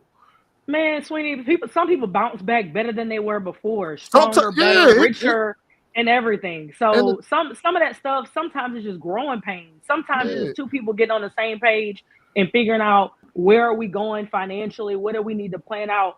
And that may have been the need, that the valley that needed to happen to get them and catapult them to success as a family financially. Sometimes you bite off more than you can chew. There's a lot of people I've known that just bit off. Your income don't match what you bit off. You went out there, got the Wagyu steak, and your pocket said porterhouse. And it is what it is. Y'all wind up having to wash dishes because you couldn't afford the Wagyu steak. Next time you bought the porterhouse, now y'all good. Let me just give everybody that's listening something the big homie told me a long time ago, and I tried to utilize this, and it's helped me a whole lot. He said, "Don't buy something you can't buy twice. Just utilize that in your life. Advice.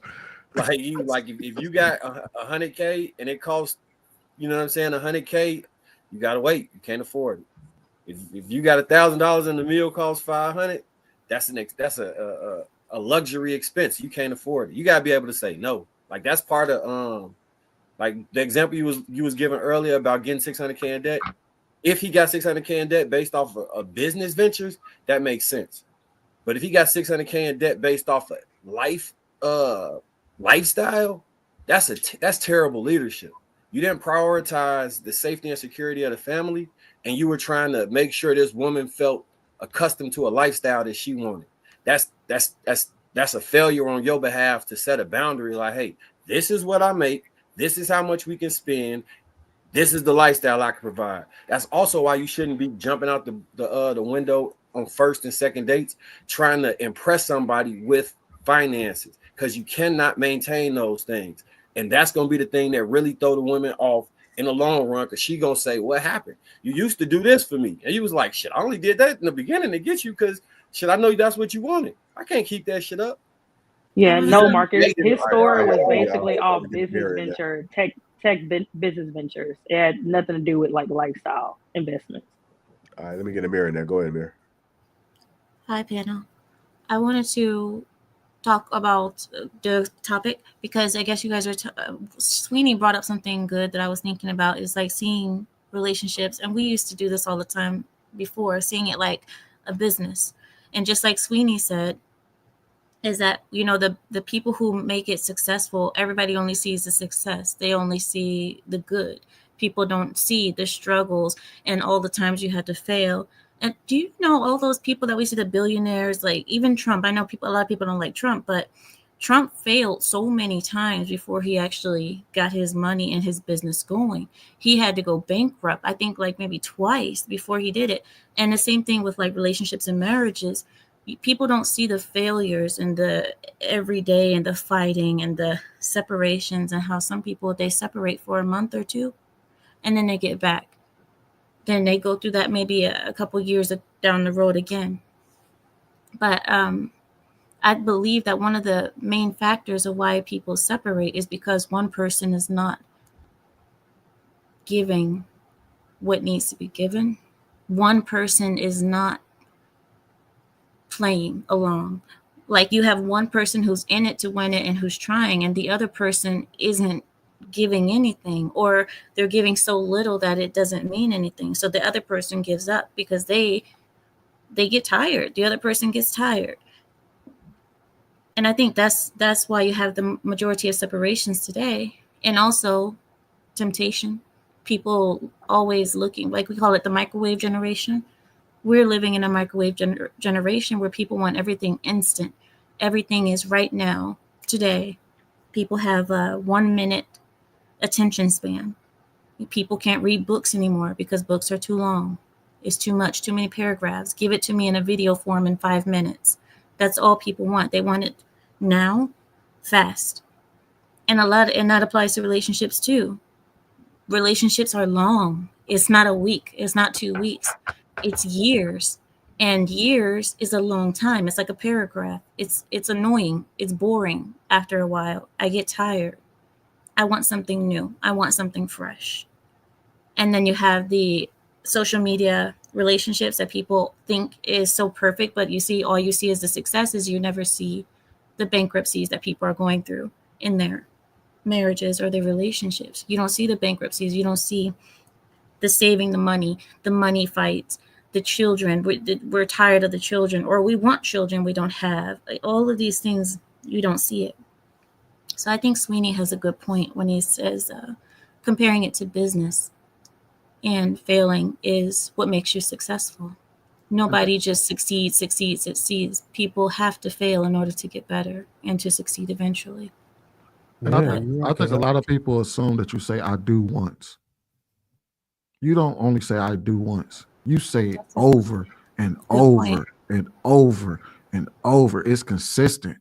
You have to keep reminding yourself, I do. I do.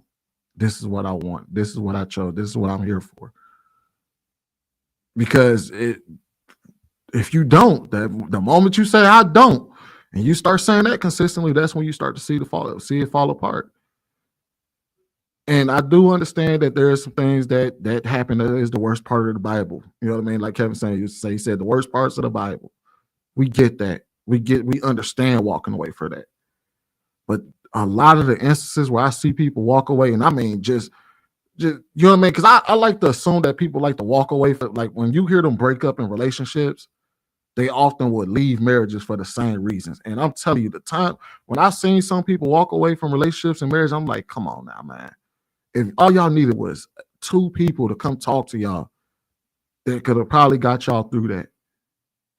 That could have helped y'all through that instance where y'all were felt at y'all lowest, that your back was against the wall, and y'all started to turn on each other. There's oftentimes, is this fixable?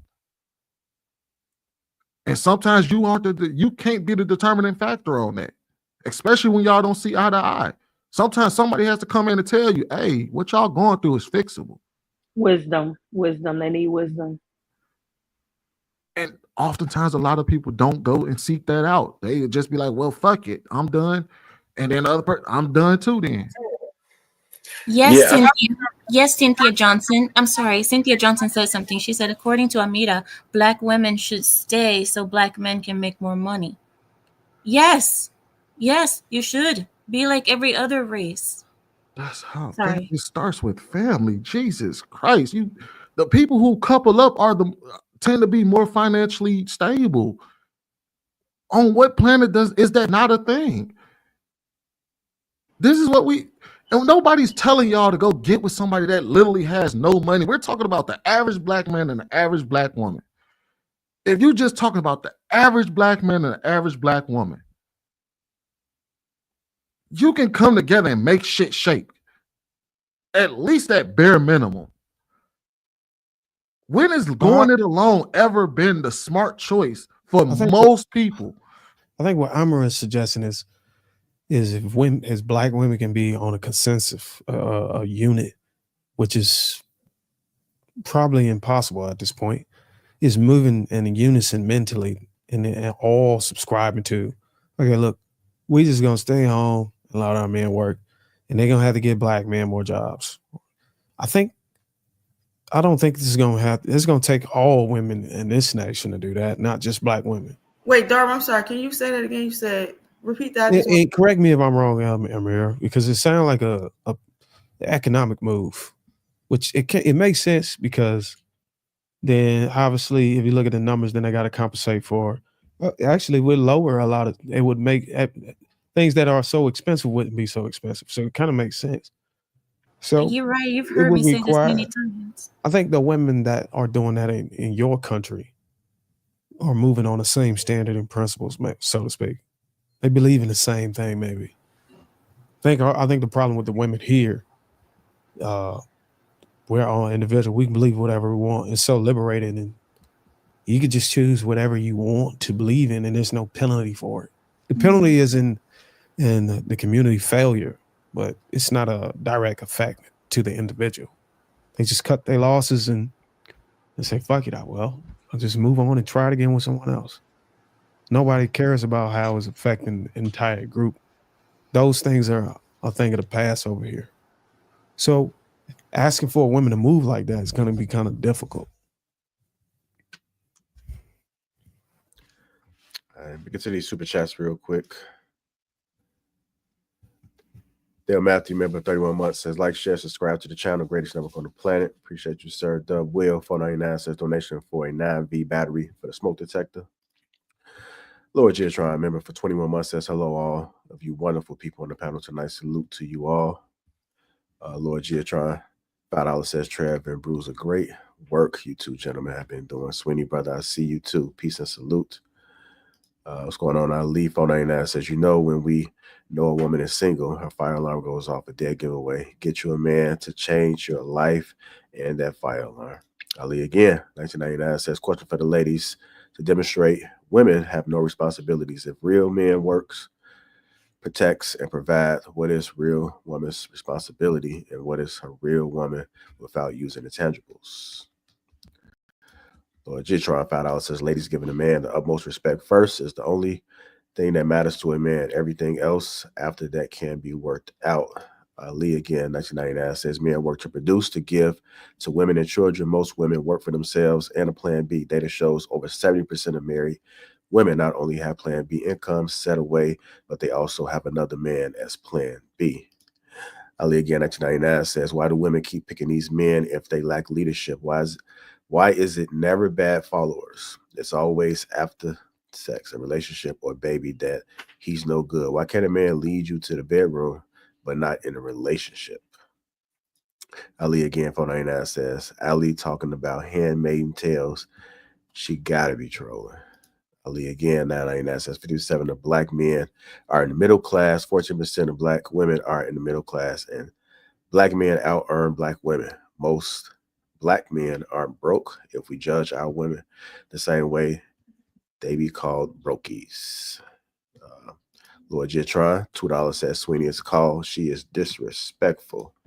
Abraham Lacey, $5 says, Casey in the house. Listen up, ladies. She's speaking facts that will help you get the results you want. Ali again, 499 says, women build men they want to leave. Men build women they love. Once she leads, it's to the end of relationship. Ali again, 1999 says, if men are the leaders and a woman isn't cooperating with who she picks, the women are bad followers. Men pick women they want to love and lead. Women leave men they can't control, or men they can control that they don't love. Ali again with the 199 said that fire alarm screaming for batteries. Lord Jitron says, peace to you, Lapeef JR. Good to see you again, brother. Salute to you. Thank you, sir.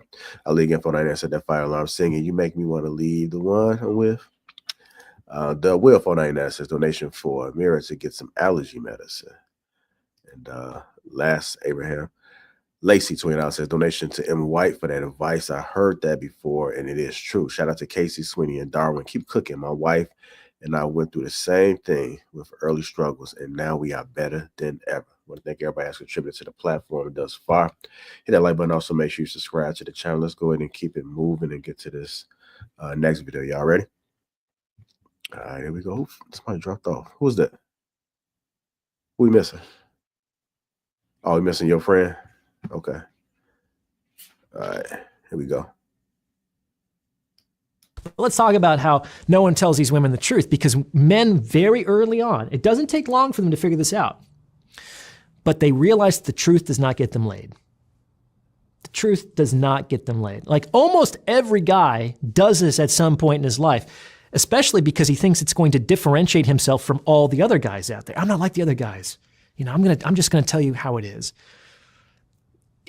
If women can do this experiment, it'd be very easy. They can do it for free. They can make like a fake profile on a dating app with some pictures of a guy, even like attractive men, and just change what they're looking for to casual relationships and see how many matches they get and what kind of responses they get versus if they say that they're looking for a long-term relationship. I think that probably 90%, more than 90% of men on dating apps are looking for long-term relationships, which is fascinating. Do I think that 90% of the male population at any one time is looking for a long-term relationship? Fuck no. But they learn that if they say that they're just looking to have casual, consensual relationship with another woman who's attracted to them, they don't get any responses. And women train them that way. Like if the truth got men laid, the world would look so much better than it currently does. Like, can you imagine? Like, women actually do have the power to remake the world indirectly by choosing which men to reward with sex and relationships and under what circumstances. And let me tell you, if a woman got better at sussing out the truth from lies, which they're not very good at, because most people aren't very good at that, and just did not have sex with men who lied to them, man, we'd have a much more honest population, like very quickly. But one, women have a hard time differentiating the truth from lies. And two, they often care about other things more. They do. It's like, where would women hang out if they truly valued honesty above all things? Like, I don't know, charities? I don't know. Where do honest men hang out? There's not that many. Where do they congregate? Where do they congregate? That's a Right? good question. Maybe like philosophical clubs or churches. I mean, there's plenty of dishonest people in both of those, but like probably better than dive bars or nightclubs, right? Well, see, I blame the dads. Well, that's what I talk about in the end of that episode, is that there are exceptions. Not all beautiful women are nuts, but those women tend to have very strong male figures in their life. Fathers and brothers who were able to tell the woman the truth and bear her hatred, bear her insults and her criticism and her emotional outbursts because it was the kind of like the right thing to do, not just from the perspective of some vague virtue, but for her, it's the best thing to do because now she can become like a full emotional adult. Those are rare.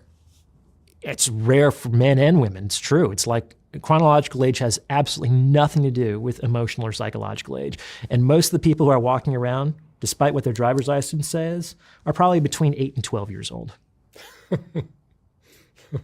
But if you accept that that might be true, the rest of society starts to make a lot of sense. You certainly can't begin with the assumption that people are just virtuous and mature. Why would the world look the way that it does? If you go the other way around, a lot of things make sense. Now, I do think that there's reason to be hopeful. I do think that the state of humanity is probably trending in a positive direction. You think so? I do. Please let me go first. All right, I let's usually go never ahead ask and the do first. it. Are men Please. telling women the truth? Go ahead, Amir. Thank you. The reason I want to go first is because we talked about this yesterday. Remember, we were talking about being nice, and it ties right into it. This whole niceness and women liking lies over truth. And this has to go into it. He said that men don't like women, or they feel like they can't be honest to women, and it makes them kind of not like them. This is the reason why. I believe that that's part of the reason why a lot of men don't like a lot of women, but they have to lie to them because women can't handle the truth. Because once you say the truth, you're being harsh, you're being rude, you're being mean, you're a misogynist, you're a Trump supporter. I've heard that one, sorry. After that, that's the reason why men don't really like women. It's because you can't even talk to them real. You have to lie to them just to get them to like you. And then it is, yeah. And the other thing is that when he said that most people are between the ages of 8 and 12, I think that's wrong. I believe that women stop maturing at around 15, 16. I think that women's brains stop we don't really get out of that princess mode for a very, very long time. And I think that women's brains suddenly pick up again at around age 35, 40. That's when women start to actually click and get logic. That's how I think. You may not agree, but I believe that women's brains stop for all through their 20s, partially through their 30s, and it starts to kick in again in the 40s where they start getting more logical. And that's when men actually start liking them, because you can actually tell the truth to them at 40. But then again, at 40, they're not as cute anymore. They're not as attractive. So that's the problem. That's the dilemma that men face, I believe. So, yeah. Oh, one last thing. That background that he was in, do you guys see that background? That's the same background that we use in courts to interrogate people for like murder and fraud. That same background. We use Was that the software underbelly? I don't know. That's what I heard. Yeah, it was. Yeah, that's his background. I got you. Okay. And we use that for depositions and interrogations for like murders and like. But anyway, go ahead, Ash. He was spot on with everything he said. I feel like men do tell the truth, but they tell the truth in the way that they treat you, right? So because women, we are more emotionally wired, women will cling on to what a man says, right? And they'll hear a man say, hey, yeah, I like you, you're beautiful, but I'm not ready for a relationship. And she'll completely cut out the fact that he says, I'm not ready for a relationship, right? And just cling on to the fact that he said, I like you and I'm beautiful. So men tell you how they feel about you and what they're ready for. A lot of times we just don't listen to understand them or even watch their actions to say, to put two and two together. And I agree with that. I'm a big advocate. You know what I'm saying? People be calling me a feminist for saying that women actually shape men how to treat us. And I think that's 100% a fact. Because if a man, who said something? I didn't see that. I think that is 100% factual. If a man isn't coming to me in the way that I need him to, then I'm not fucking with you. Excuse my language. You know what I'm saying? So, and a lot of times, a lot of times, what if you like them? What if you really like them? What if I really like him? Mm-hmm. Oh, well, elaborate on that. I don't get it. You say, all right, so say for instance, you really like the dude. It's just first sight, right? And you like, oh man, this motherfucker is an Adonis. Oh my, I want to have his babies, right? Pause. and he didn't come at you all that correctly, right? Like, let's not say like overtly disrespectful, but maybe it wasn't the way that you may have necessarily liked it, right? Mm-hmm. Are you saying that you're gonna be like, all right, yep, chuck up the deuces, I'm out? Yeah, hell yeah, that's me. I'm like, man, nah. Especially if his deliverance gives me a weird energy, like a weird feeling. I'm gonna pay attention to it. I'm like, yeah, I ain't fucking with him. It's something that I'm not feeling. I was like, how he's supposed to. I do have experience, like just listening to what a guy sweet talking me because I didn't really have experience. But as I kind of matured or whatever, and I started speaking to my brothers and my father, and they just was being real to me. Like, nah, Ashley, he said he don't like you. You just didn't pay attention. He was, he said exactly how he felt. So once I started to like be quiet more and I allowed the man to talk more, I just was like, all right, he don't like me. He just trying to get in my pants. Once I was able to understand that, a lot of guys kind of just dropped down anyway from just off my roster as far as like me not fucking with them. So what if you just communicated with him how you wanted to be treated and he switched gears? Have you ever tried that? No, I'm not doing that because I feel like I want somebody to be their authentic selves. I don't want to have to give you the cheat code to try to do what I'm asking you to do. Like either you're that way or you're not. I'm not about to tell you what. You've been married for a long time, right? Mm-hmm. So we do know that, there's times where we have to communicate that we may be treated a way that we might want to see change, right? And that we sometimes have to seek change and speak change into someone, right? Mm-hmm. So why would that ever be a problem? If I'm in a relationship with somebody, yes. But if I am first meeting somebody straight off the back and we're just like in the motion of talking, that's not my responsibility to kind of like tell you or show you. Like if we're like, for instance, Sweeney, you're not married or whatever. Using this instance, we're dating, right? You're getting to know me and we're talking. I'm like, hey, yeah, I like flowers. Or you see how I move. Like, you're watching my movement. You're watching my schedule. You'll get a sense of how I treat myself and you'll get a sense of how to treat me. But it's not my responsibility to try to sit here and mold you or tell you what I want. That's not always the case. Think about it this way, right? Let's use the same example you just gave, right? Mm-hmm. You always like flowers, right? That's your love language. You were melting a man's arms if he brought you flowers, right? But maybe what has been working for me was taking a girl to Dave and Buster's. And instead of that day, I was like, you hate games. But you come to Dave and Buster's. I'd have took you to Dave and Buster's. You fucking hate games. It gave you the ick. You was like, this guy doesn't know me. And you walk away from me. But if you would have came to me and told me, hey, You know, I don't really like I don't really like gaming like that. I'm okay with going every now and again, but you know what? Really, girl, if you got me some flowers, I'll melt in your arms. And keep in mind, I actually like you. I'm not saying this is a situation where I'm trying to manipulate you. I actually genuinely like you. We didn't get anybody else's opinion on the video. That aspect, I do understand that, but realistically, I'm a spontaneous person. So if a guy was like, "Let's go to Dave and Buster's," I'm like, "All right, fuck it, let's do it."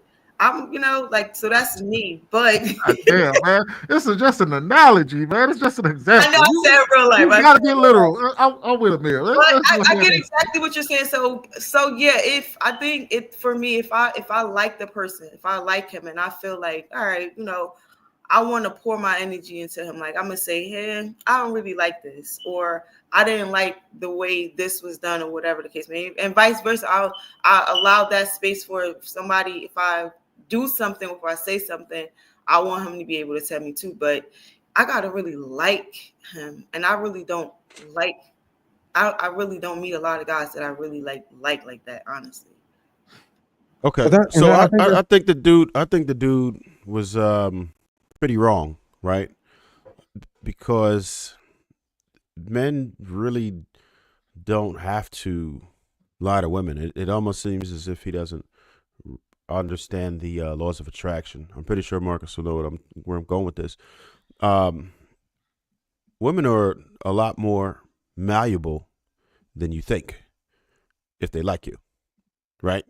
They will literally follow you off a cliff if they like you, right? I've seen people, like, even including in dating apps, which he spoke to, say some of the most bizarre things ever. But if they have the right pictures in there, they like their paragraph, and they interested in this particular individual, a lot of the rules, morale, standards all go out the window, right? They're just like how we heard homegirl talking about what was her name? Joy Taylor, right? Same, just like in the video. It doesn't really matter. If she's feeling you, then all that stuff is out of the window. Everything that whole game plan that they had, done. We're acting like we don't see these women who make countless terrible decisions over and over and over behind a dude that they was really feeling. That's real life. That's just how the shit go. Why are we ignoring this? That really happens. Right? Former scumbag here, just in case you didn't know, I've trolled on purpose just to see how far I could push the line. And I don't know what the limit is, because I was scared to go, because I'm like, damn, what isn't this person going to do? For real. Bad leadership, terrible leadership, it doesn't matter. So that the idea that men have to lie is a fallacy, because and I said there are some men who believe that has to work, and for some men they've trained themselves to think that is a more effective way to do things, because they didn't know how to present the truth, or they were punching outside of their weight class. You weren't looking for females who are attracted to you. But if a woman is attracted to you, she's at least going to bend. There's very little lies that you will have to give, and you'll be surprised how much a female will actually accept you. And women admire the truth and admire the fact that you have the gall to say these things, right? And people don't really like to be lied to. So even if it's a bad truth, women would rather hear a bad truth than a good lie. So let me ask you this, Rev. If you're talking about attraction, and these guys are talking about lying to have sex, what is if the man is lying, he's getting the draws because of a lie. He can't lie about how his appearance is, right? So we could take attraction off the table. She could clearly see you, unless she's blind or some shit. Yeah, but attraction isn't just physical. No, that's not where most of it is. That's a decent part of it, but it's a lot more than that. If you're thinking that's where it starts or ends, you got the game fucked up already. Well, I'm not saying that. Okay, so let's talk about attraction that's not physical. So what attraction that is not physical that a man can lie about and get her to take her panties off? State that again. What attraction can a man lie that he has, that he possesses? That if he tells this woman a lie about it, she'd take her panties off and give it to him. Oh, he got a The couple $1 million attraction that in the women bank. have for money, right? Yeah. The money. Tell him he got $1 million in the We bank. can call it Women are attraction. attracted That because he of can lie about his money. status. He can say he's around a bunch of celebrities. Oh, okay. Go to Atlanta. Yeah, They it's- rent you cars. gotta gotta keep it kinda going. Spend their mortgages So you on got to kind of VIP understand how it section. sounds when you say attraction. Initially, you would think that okay, he's good looking, so he can get the draws based off of his handsome privilege. But if you're talking about attraction as far as he's telling you that, hey, Overall look, presentation. I got freaking, my whatever. But let's just be real. If women are putting it pussy on the table, if women are putting coochie on the table, and you can just lie about it and you can get it, isn't it safe to say that they're training men that, hey, look, as long as you can sell it, you can get it? And we know but could we? I dig that, but could we actually say that? And if we're supposed to be the leaders, right? Then why are we letting them dictate the way that it goes? If that's the case. Well, it okay, if the outcomes you want is sex, right? And you're a leader. Okay. And you don't own a Murcielago, but you can Turo it for $800 tonight. Right. And tell her that you own it. And the outcome is you want sex. Okay. And she'd give it to you. What does he do? But we can't justify that either. If we're not going to justify the woman for making the horrible decisions and picking these men who have no intentions on being with them, I'm not justifying it. I'm saying that they're training him. Hey, look, if you really want it, you have to sell it to me.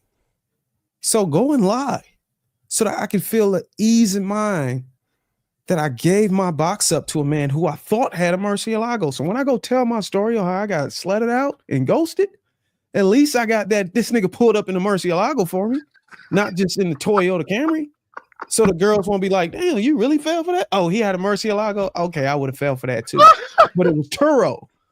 You get what I'm saying? So that I understand that part, but what does that really ease get of you? mind that if I'm gonna bust it open for you, at least sell it. You know what I'm saying? So I can have my dignity at the end of the day. So what are we saying? Are we saying that men are trained by women how to approach them, and this is are you condoning that, or are you saying that we're saying men are giving supposed to be doing? Men are giving you the blueprint to get to their box, and it's not marriage anymore. What can you sell to me to convince me to bust it open for you? And anything that you sell to me doesn't have to be authentic. It just has to look like it. Oh, This is the state women are in today. They're telling us that you don't have to be authentic. We're willing to give it up to you so long as you could sell it. That what you are is what you are. You don't necessarily have to be it tomorrow. You just need to be it tonight. I get what he said. Basically, what he said is says That's basically what the guy in the video was saying, but y'all said y'all disagree with him. That's what he was saying, is that men lie. He didn't actually physically say about the word lie. It could be creating a false sense of reality of lifestyle. That's lying too. It's deception. It's deception. Yeah, deception. In a nutshell, all of it falls under deception. But what I'm saying is that it's not necessary. What I'm saying is it's not necessary. He said men have to lie. Yeah, that was his words. So on the scale of 10, Trev, how many men in the nation right now? And we already know a third of them can't even get sex. The few that's left on a scale of 1 to 10, how many of those guys is it not necessary for them to lie? It depends on what you're aiming for, right? And that's why I always say just punching aiming- outside of the weight class. aiming for Most men are capable of obtaining sex, right? I haven't ran into a dude, and I've started from cats that was from square one, getting no box, period, right? And I've gotten to the point where if that's what you're looking for, you can get that. You can get you a relationship. You can get you a girlfriend. But again, you have to understand where you are in the sexual marketplace. Same thing we tell women. We tell them, like, you want to do the 6'4" and make $100,000 a year. We tell them they stupid. So we telling the dude, like, yo, bro, you overweight. You're going to have to get you a chunky chick or somebody who's not so pretty or somebody with lower self-esteem or something that's but what where you are in the sexual marketplace. Without training them, Trav, without giving them the tools to be able to succeed. I'm talking about looking at it at face value before you start giving them the ebook and all this other and the course to get the box and all that, whatever, or masculinity course or whatever. Just looking at it at face value. How many of these guys on a scale of 10 just walk out tonight and get some box at the end of the night? It's extremely low, but it's extremely low. Just like most women can't go outside and get a marriage tonight or get a serious relationship tonight. Let's say low is 12%. Let's say low is a 12% chance. But if they lie, it jumps up to an 80 to 90% chance. Is it safe to say that that is true? No. 80% from 12? No. You can't lie your way up like 70%, bro. That's out. Let's say for the sake of argument, all right, think of it this way. Hey, we do gotta get some of the ladies in there, y'all. All right. Let's try to get Casey and Allie in there. No, let Allie talk. I want to hear it. Oh, not gonna lie, that this conversation is draining as far as who's lying and all that sort of stuff. Like, okay, I will say I have seen that. There was like this one executive that's always like, Alice, you want to come see my Maserati? Like, I'm not fazed by none of that I hated it. Oh my God, absolutely hated it. So he wasn't lying. He had the Maserati. I saw him drive it every day, but some lady enabled that behavior by giving the coochie to him, thinking he could lead with, hey, you know, see, that's why he bought it. Gross. What? Anyway. Come on, man. Let's not act like, all right. Let's not act like that both sexes do things that's going to attract the opposite sex at face value. Like, we are human. All of us tend to travel the path of least resistance. Like, if all he had to do was go out, if he could afford a Maserati.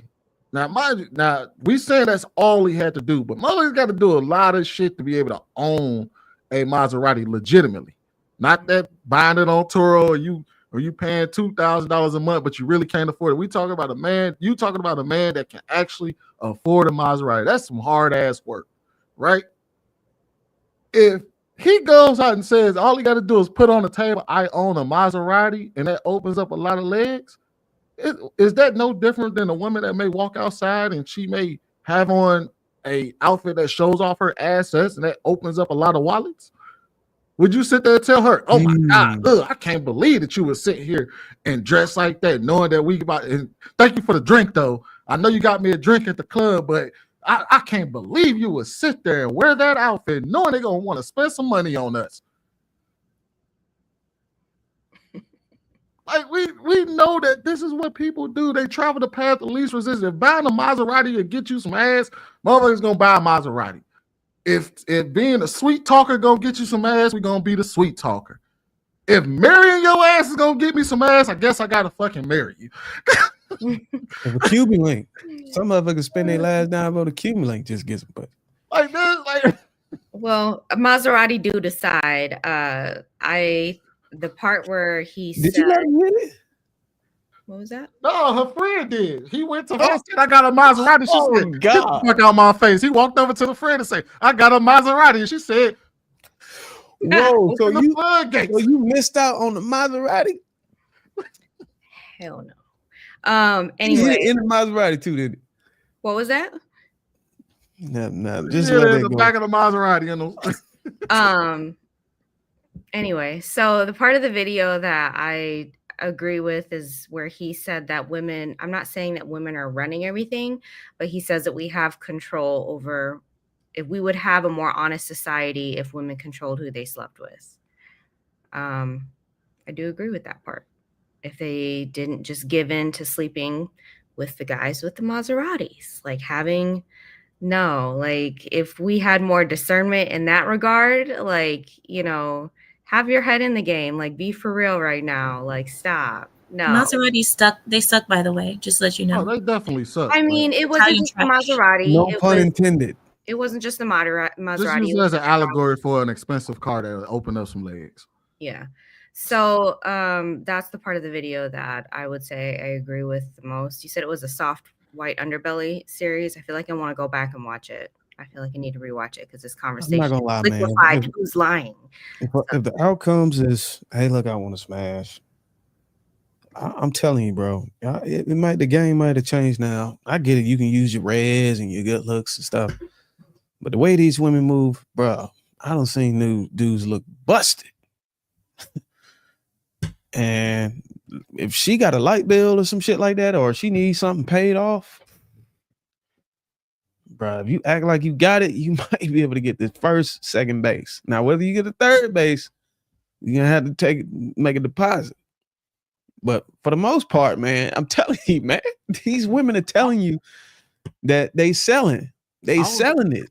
This is we actually talking about 304 culture. We're talking about whole culture right now.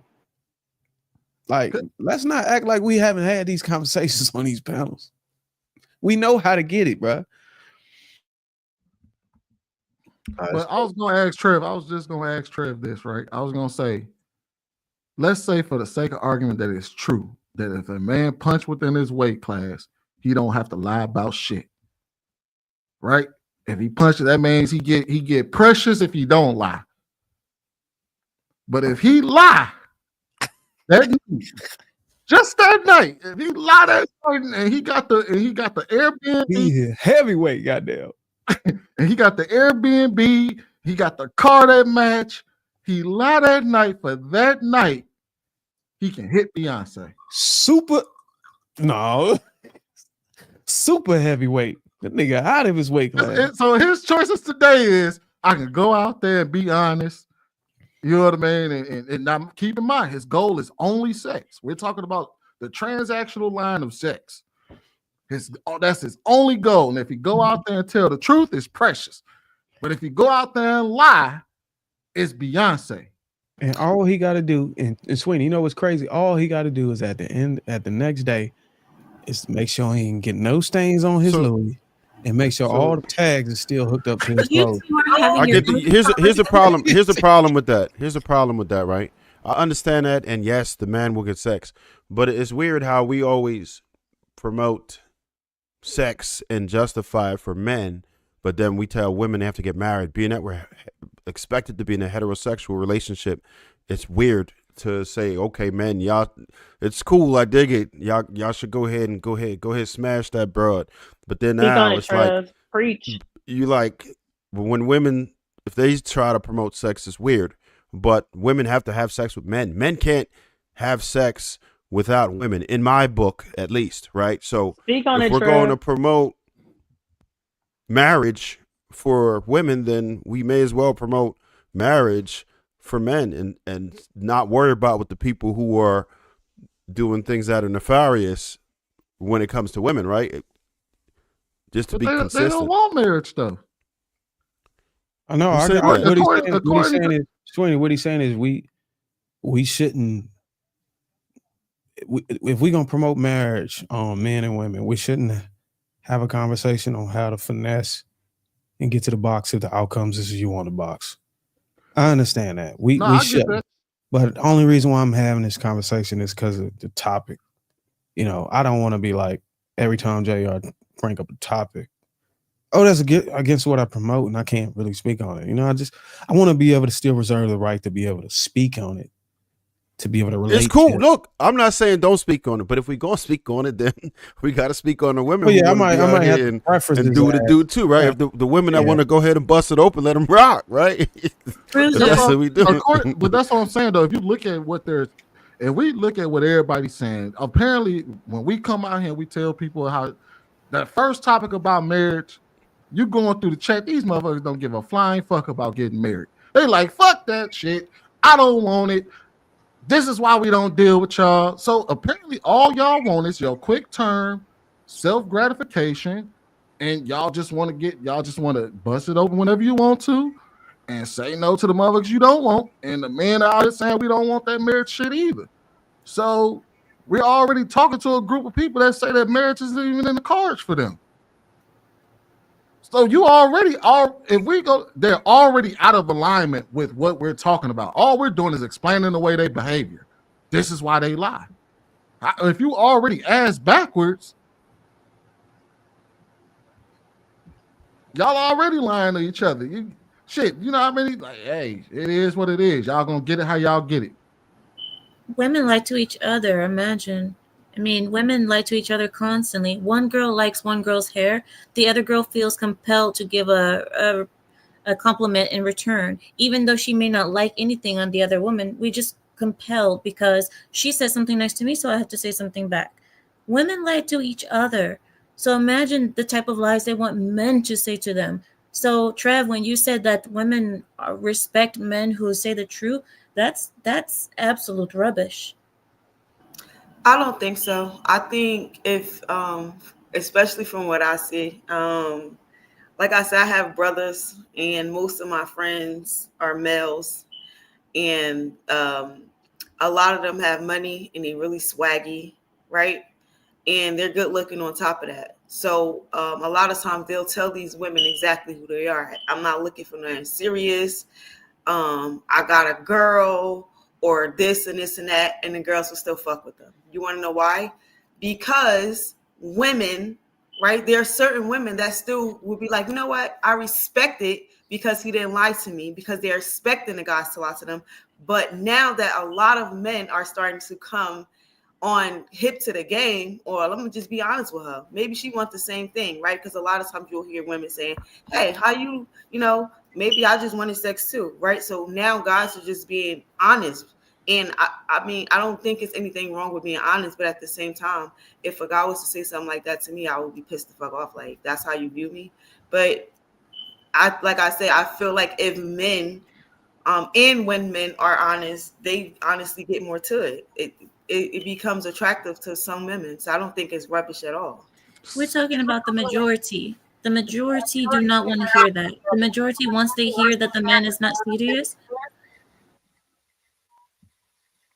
Hold on, let me mute my shit. Maybe that was me. I don't know. I mean, I don't think any of us can really say the majority, because none of us are really around the majority of women or men. We could just give our perspective. You know what I'm saying? But what I'm seeing and what I'm seeing from on a daily basis, right? From not just on podcasts, but from the men that's around me. And I hang around my brothers. I hang around my friends and stuff, and I'm seeing it. Hey, yeah, I got a girl. I'm engaged. This and this and that. He got money. You get what I'm saying? He has, like I said, he got the swag, he got the confidence, he got the looks. I'ma still fuck with him just because. And I remember a couple weeks ago, you was basically saying that women get their value from men. So why wouldn't a woman want to fuck with a guy who looked like he got it going on? Just you think that gives her value? I believe that a lot of women believe when they attach themselves to men who look like they got the money, who got the swag, who got the popularity, that boosts their image. Yeah, their image. You get what I'm saying? So all of that comes apart. He could just be honest. He don't even got to do no work now. I'm just being me. I don't give a fuck. Ash is definitely telling. But those are some those are some low quality women who have been they're doing wrong. It though. They've been taught wrong to think that, like, especially a guy who says, I'm engaged, like your example, you say I'm engaged or something, but he have money. The girl is still going to give herself to him because he have a nice car, because of the image, like we said. They want a piece. Women are competitive. If a lot of times if they know a man has a wife or a fiance, that's gonna make them want him even more, because it's a chase of them trying to pull that man away from the woman. That's why women are side chicks for years to married men. That's why they keep their mouths closed and stay in the darkness, because they want a piece of that man, whether it's a piece. They don't care that it's a piece and not the whole. They want the piece that they can get and hold on to. And if that means staying quiet for 15 years while she get broke off on the side to say that she's taken care of or whatever, she knows he's not going to be there for holidays. She knows there's no matching PJs. She knows all of this. She knows there's no part of his 401k if he dies or retirement. She knows all of this. But yet she still wants to participate. So no, I get it. Yeah. So the reason why hold up. The reason why I would say it's not rubbish is because I have a very large sample size. Marcus concurs completely, and he has probably a larger sample size, right? So we know what's effective. We know what works, what worked. Like it is what it is. Like you do not have to lie. Unfortunately, and I understand that you might feel like some of these women are at the bottom of the barrel, but that's where most of society falls, particularly here in the West. That's just what we're dealing with. And, you know, we're dealing with the majority of people is what we generally try to talk about. That's where we try to keep the conversation. And that's effectively what you're going to find out in the streets here. That the majority of people tell the truth in dating. No, that you don't have to lie majority of the time if you handling it right. So but I if agree majority with of the people are lying in this situation, that how would you have a sample? How would you be able to tell that for majority of the people they don't have to lie when majority of the people are lying? because I know my results and Trev results, and the men I know who can keep it a sleeve versus the men who be lying, and what ends up happening, and our results be extremely different and consistent. But what if they lying about one thing, but they're not lying about the other? Okay. So what if they may be lying? They may be saying, "Oh, well, I want to sleep with you, and I just want to do this with you," but in another area they lying about something that may keep that woman around. That will be the red flag that makes her walk away. I don't got a lie detector test to know when they telling the truth and not outside of that. I To got a that better extreme. I'm assuming that's because that's why I said Let me safe just to make the point I assume. want to make about the video. I wasn't even trying to go down this rabbit hole. I'm trying to, because I'm gonna lose my train of thought if I actually entertain and think hard through this. So look, in the video. So I agree with dude about when he said that most people is between 8 and 12 years old. I have been coming to that sentiment a whole lot, watching like reality TV, listening to people issues, and I'm like, are you trolling me? Because this shit can't be something you really is upset about, and you acting like this, and this is how you normally act, and you think this is acceptable. And not only are you acting like this, her ass acting the same way, and then when you go talk to the parents, they acting the same way too. You people cannot be fucking adults. I seen on what's Love 90 Day Fiance the other way. This man mom said, I won't let you marry her. If you do, I'm gonna kill myself. I said, ain't no way. Ain't no way this adult just told her son that she gonna kill herself if he married another woman. This is childish ass behavior. This is throwing a tantrum in the middle of the store because you can't get Skittles behavior. And the husband sitting there looking at her like, yeah, this shit is okay. Like, yeah, she might kill herself. Well, good and goddamn well that woman wasn't gonna kill herself. She just was saying the shit to stop the damn marriage. What I'm saying, these people is childish as fuck. A lot of these arguments be childish as fuck. Like, you be like, come on, bro. You could have just compromised a little bit or did it, and this shit could just went away. But you want to pout, get your way, stand in the corner, stand on the hill, down the hill, and just operate like a fucking child, like a child that needed an adult to come into the room. But what Trev was saying about the truth, I 100% agree with him on that, based off my life experiences and the life experiences of the men I know who attempted. Telling the truth is like, well, let me start before telling the truth. Now, you seen the movie Liar Liar with Jim Carrey, where he was forced to tell the raw, unadulterated truth? No, we're not talking about that. Where you be like, am I fat in this dress? And you be like, hell yeah, your ass fat. I can see your. We're not talking about that. There's a tactful way to tell somebody the truth where you're not being offensive. The truth does not equal offensive. The truth does not equal offensive. The truth does not equal offensive. And to not women, offensive. it does. To women, it does. It's offensive for women. You can package the truth and still tell the truth in a way that will not offend women. I do this shit all the time. I'm like, give us an example. So instead of saying you look fat in this dress, come on, I don't go to the gym. say this, but I'm giving an example of the whatchamacallit, right? So why Come would on, you baby, use let's that go to one? the gym.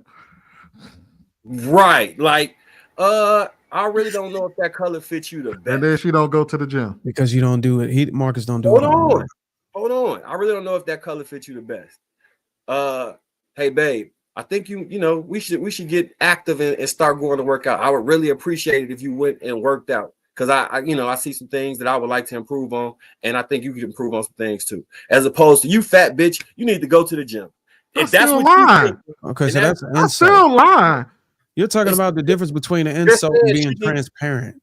Most people who argue that you can't tell people the truth want to be insulting.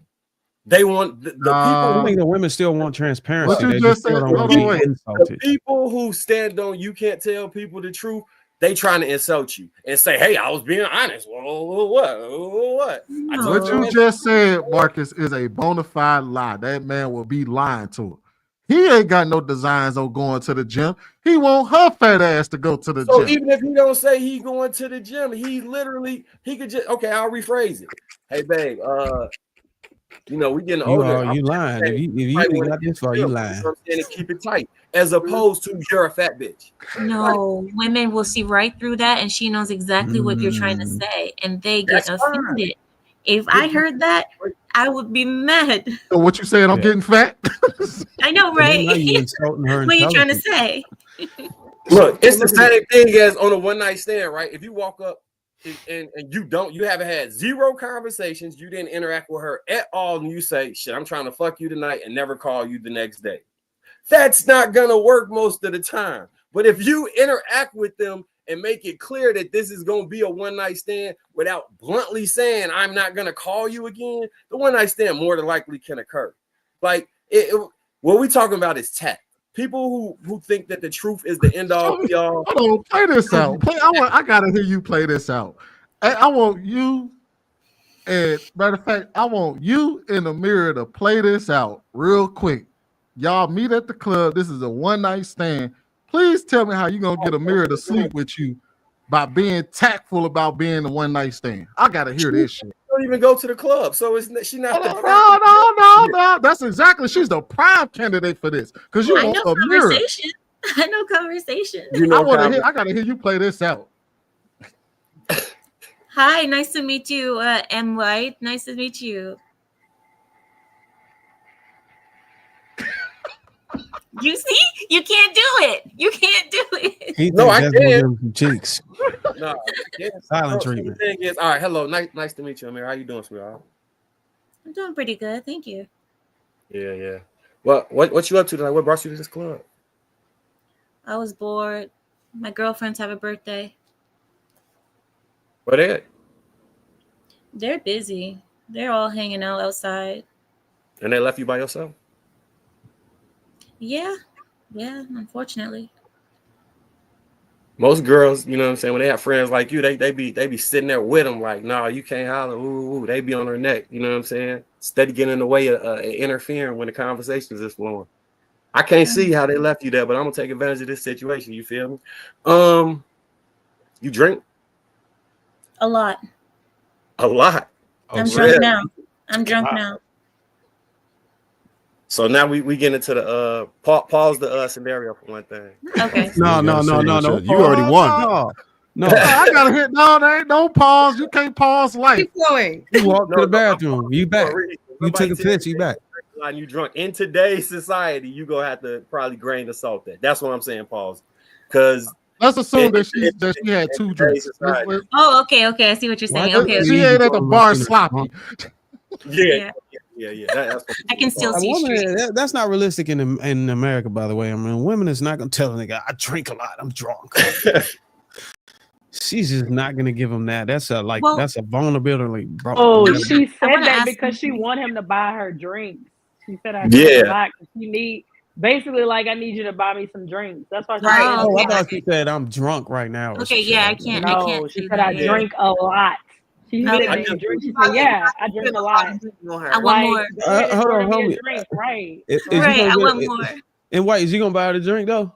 Yeah, I'll buy a drink. Am I gonna be like your side? If I'm gonna be home, am I gonna be the homie like rolling with you and shit on the other side of the club and shit? Oh man, y'all getting in the way of the scenario, man. Let her play this shit out. You know what I'm gonna do? I'm like, bro, don't take her to the crib, bro. Whenever she drunk or she intoxicated, she cannot give consent. Don't fall for it, brother.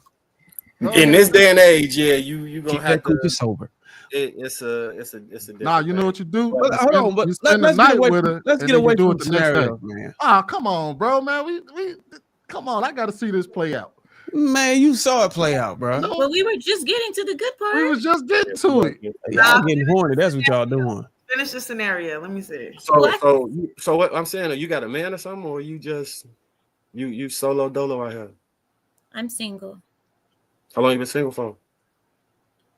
How long am I single for in this scenario? Let's say 5 years. Damn. Oh, 5 years? She a hoe. That seemed like a long stretch. What you how you maintain like needs as a human? You been single for that? You got like a dip? You got like, you know what I'm saying? Or you just do you? You know, I haven't found anybody. I just don't see anybody. You don't see nobody, you see me? I can't go that I'm married, sir. I can't go that far. We in the Don't scenario. do that, bro. That's right. That's right. Because I'm gonna get in trouble. He got her right there. Yeah, he got me. But then again, He got her. yeah. Okay, so I don't know what women would say after that. I Scenario don't know. over. She gone. She gone That's a with him. She takedown. walking That's a out the takedown. club. Hold on, It's wait. That's a over with. takedown. Hey, no, we didn't get far enough because we said one night because- stand and I'm never calling you again. No, it don't How do you matter. tell a Marcus woman that? one, Amir 0.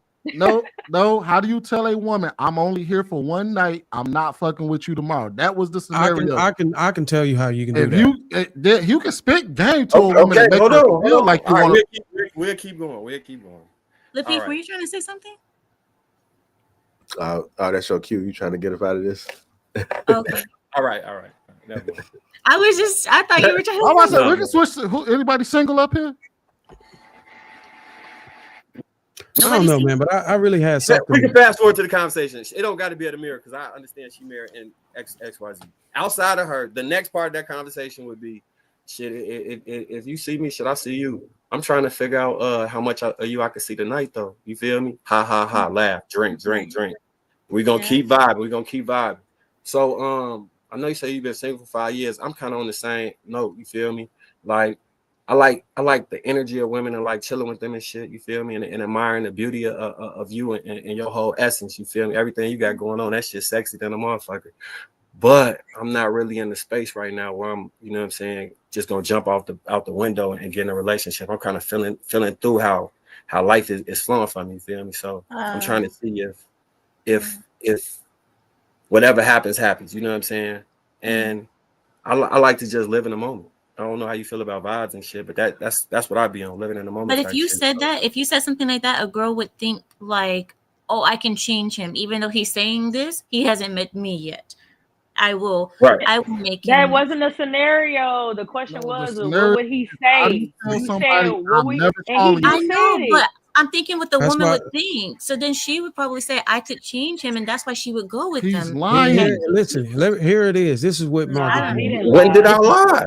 What lie did I He I'm about didn't to lie. I'm about to tell you how He did not you lie. lied by omission. If you don't tell them I'm not calling you tomorrow, everything that you just said still left the It's a door lie. open for beyond What's the tomorrow. point? This What's is the point of saying that they're not gonna call you? All he's saying is, I don't want to be tied to you. So that if that means no phone calls, then that means no phone calls. And they mean That's So when That's did what she it is. at what point did she find out there's no phone calls? Tomorrow or tonight? They're He already said- meeting in the club. He's buying He her didn't drinks. say anything about doing that. The whole point. See, y'all not understanding the whole point. The whole point was we said you can't be that honest with somebody where you could tell them I'm sleeping with you tonight. I'm never calling you again. That was the scenario. I'm never calling you again. Nowhere did it suggest he would never call her again. That's why Amira already immediately peeped game and said she would automatically think there's something more to this than just we're fucking tonight and I'm never gonna see this guy again. But he just said he don't want to be tied down with Not nothing. being and he tied just wanna down live doesn't in the mean that- moment. Not wanna being live tied in the down does not moment. mean that. So a woman just doesn't want to be tied down is going to be like, yeah, I'm okay with sleeping with that dude and him never calling me again.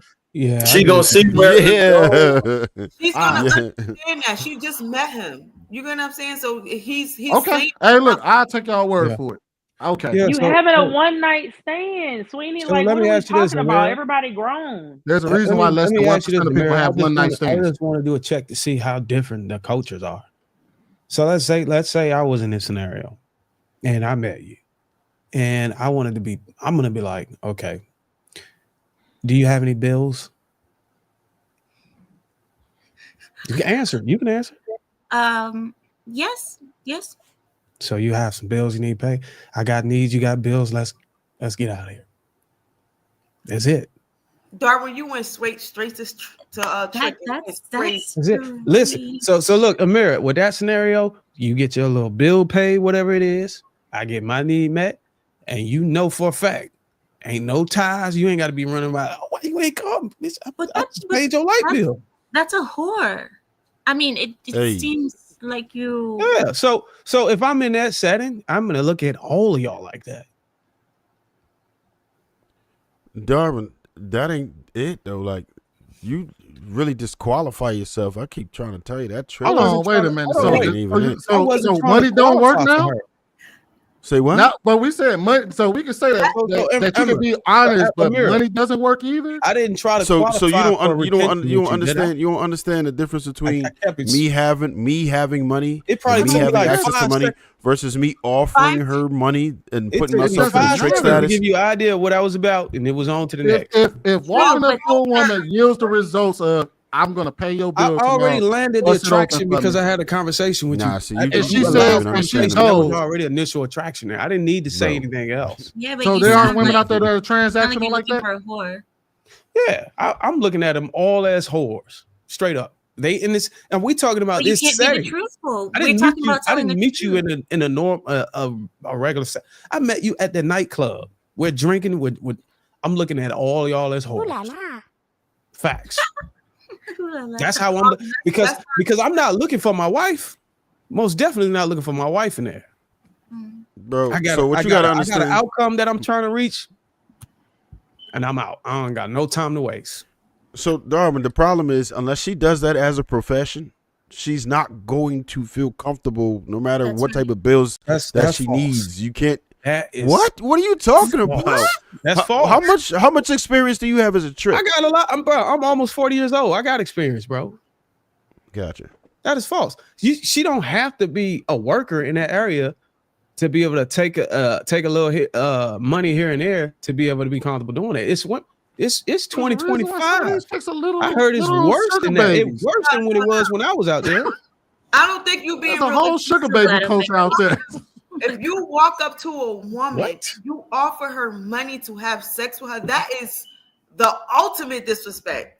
That's crazy. Oh, you're right. You got to wait for her to say, are you paying my bills tonight? And then he has to agree with Why are you saying any of that? If you want to have such a small conversation the way White did it, but the way you're going, like, that is crazy. I would be offended. Like, what?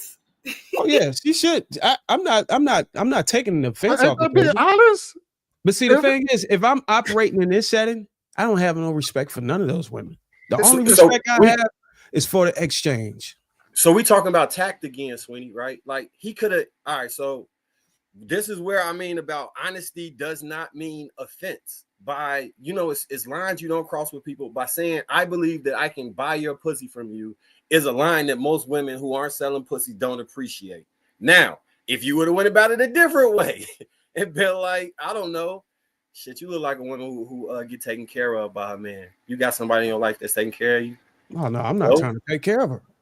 He said he's trying to buy for a night. That's all he's trying to do. I'm saying there's a tactful way to go about something. That's a lie. Because he ain't trying to take care of her for the rest of her life. He's trying to take care of her. You see how I was straightforward and honest with you, right? Y'all didn't even let Marcus finish. He didn't say the he next was time if I leave in there 0-9, y'all train me to come in there and finesse my way into the bag. I have an outcome. And I got a $250 budget. What y'all told me is I cannot give you $250 straight up. I gotta feed crumbs to you, and I gotta put a little bit of romance and Romeo and Juliet on that shit for you to take that D. You get what I'm saying? I can't just come straight out and like, hey, look, I'm laid on you. You go ahead, you bust it open, and you part ways, and we good to go. We ain't gotta take no number or nothing.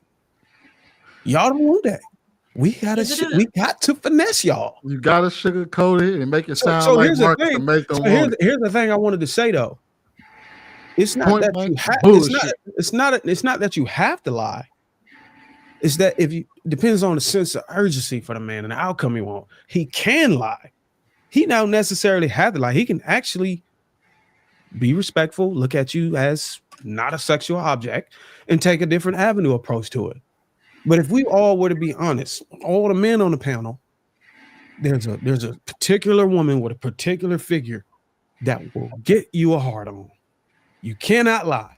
There's a particular woman with a particular figure, a particular appearance that will get you a hard on. And for the women on this panel, there's a particular lie that will get your coochie open.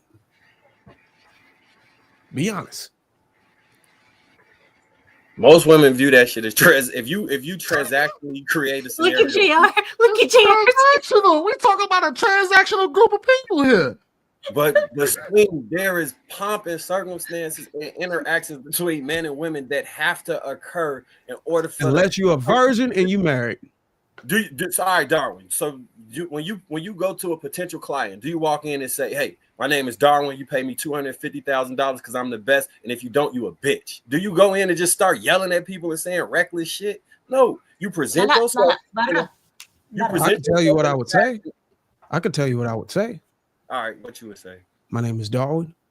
I'm a subject matter expert in mentorship, relationships, dating, struggles, or whatever the hell you need help with. My rate is $100. Let's roll. I'm a barber. I charge $40 a cut. I'm not going to insult you. I'm going to tell you what I'm here for and the outcome I want, and I'm going to see if I can add value to you.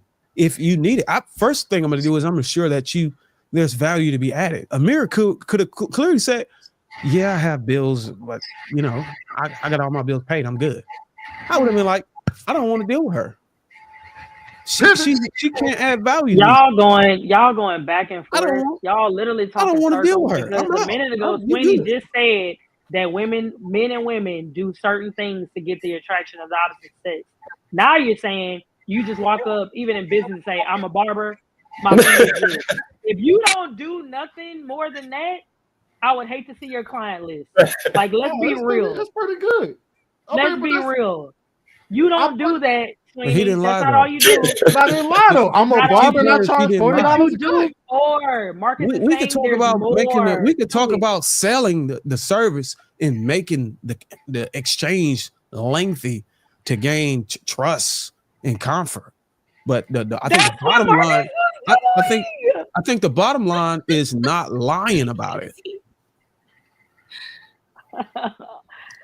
Well, do you know how many people out there that probably make more money than some barbers just on the strength of lying? They put up pictures. I cut Jay-Z here, nigga. Can I share something with you guys? Can I share something just before we go? Because I know Lapeef is trying to say something, but just before we go, I want to share you guys something. The Arab swag. This is what my husband said to me that made me want him. I'm going to tell you exactly what it is, and it wasn't a lie, and it wasn't something to make me feel like cute. He came to my cousin, and my cousin is named Mustafa. He came to my cousin Mustafa, and he said, "Who is she?" Because men don't approach women out of, like that. So he said, "That's my cousin." He said, "Can I speak to her?" He said, "Go ahead." He came to me, and he said, like, just a couple of sentences, like just how M. White started. "Hi, how are you?" So on. And then he said, "Can I meet your father?" That was it. But that's because we have a different culture, and of course we're not trying to bang for one night. We're trying to get married. But there was no lie. There was no, "Oh, baby, I got this. I can show you this." All he said was, "Can I meet your father?" That makes sense. That makes sense.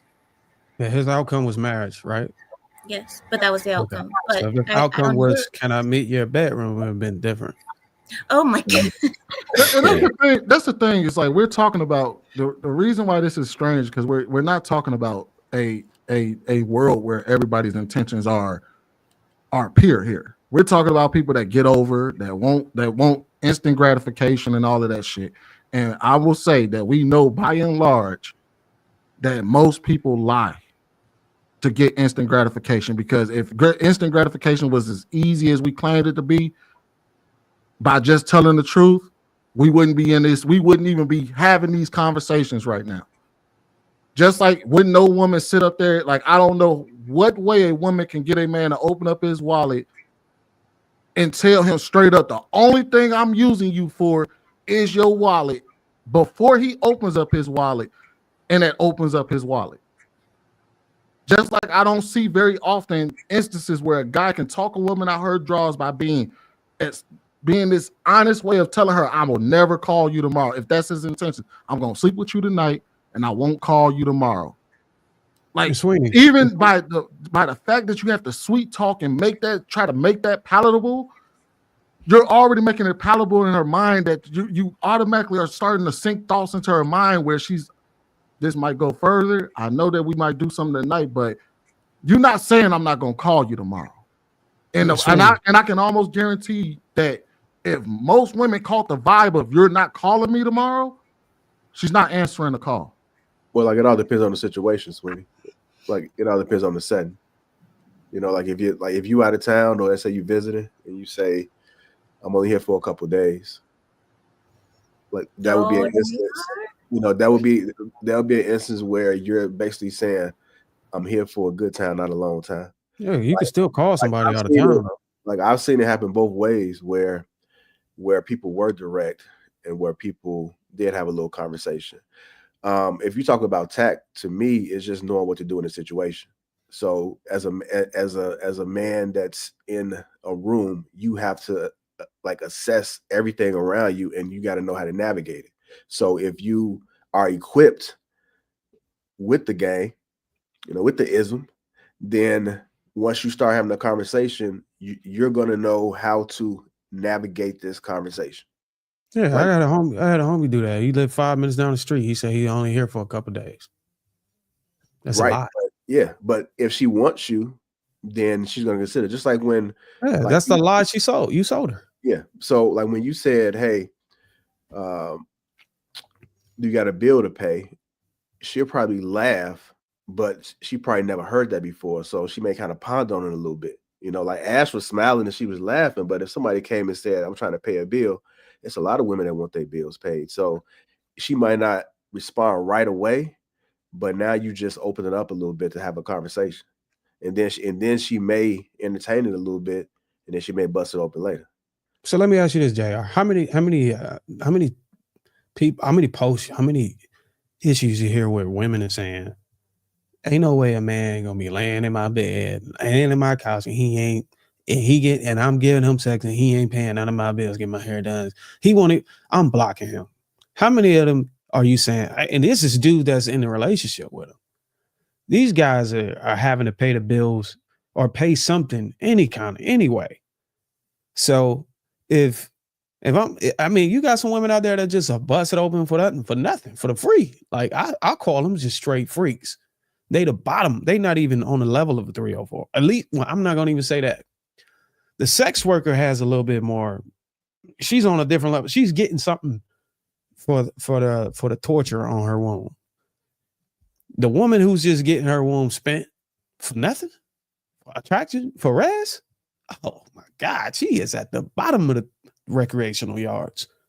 But I'm saying, like, what I'm doing is I'm gonna appreciate. I have something I gotta add. I'm gonna add. You have something you're gonna add. We walk away. I think those are what they call transactional, or what's it, situationships or whatever. Transactional relationship. Yeah. So that's how they operating today. I can understand that. But whenever you out here just busting it open for nothing, just because y'all watch motherfucking Twilight together or some shit like that, like damn. No. So Bruiser, you separating these types of women, but it's the same ones. Like even that sex worker you described, them sex workers got their picks who's not paying anything for it in a personal life. If you met a stripper or a sex worker outside of her profession, her approach to you is completely different.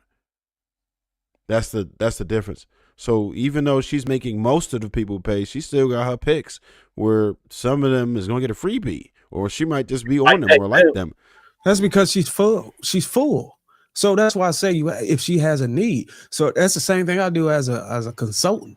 How did we I can give 12 sessions in a month and make about $1,200. I'm good. Somebody might say, hey, look, man, I need to talk to you about something. All right, man, I got you. I got an hour to spend. I don't charge them. I'm full. You know what I'm saying? I'm good. I done met my quota. So if the coochie done met his quota, if she done paid all our bills off, then yeah, maybe you might run around her and you might be given for the free. Yeah, I understand it. But this woman is having needs and ain't nobody, she got bills. Oh, she got a demand. No, ain't no free. Maybe the broke man getting away with getting it for free because the other nigga paying for it. The other nigga done paid already. That's what I'm He saying. done already paid the price. She like, That's what I said. If listen, I don't want it for the free. Because listen, I don't even want nothing free. I don't want nobody to say they gave me nothing free.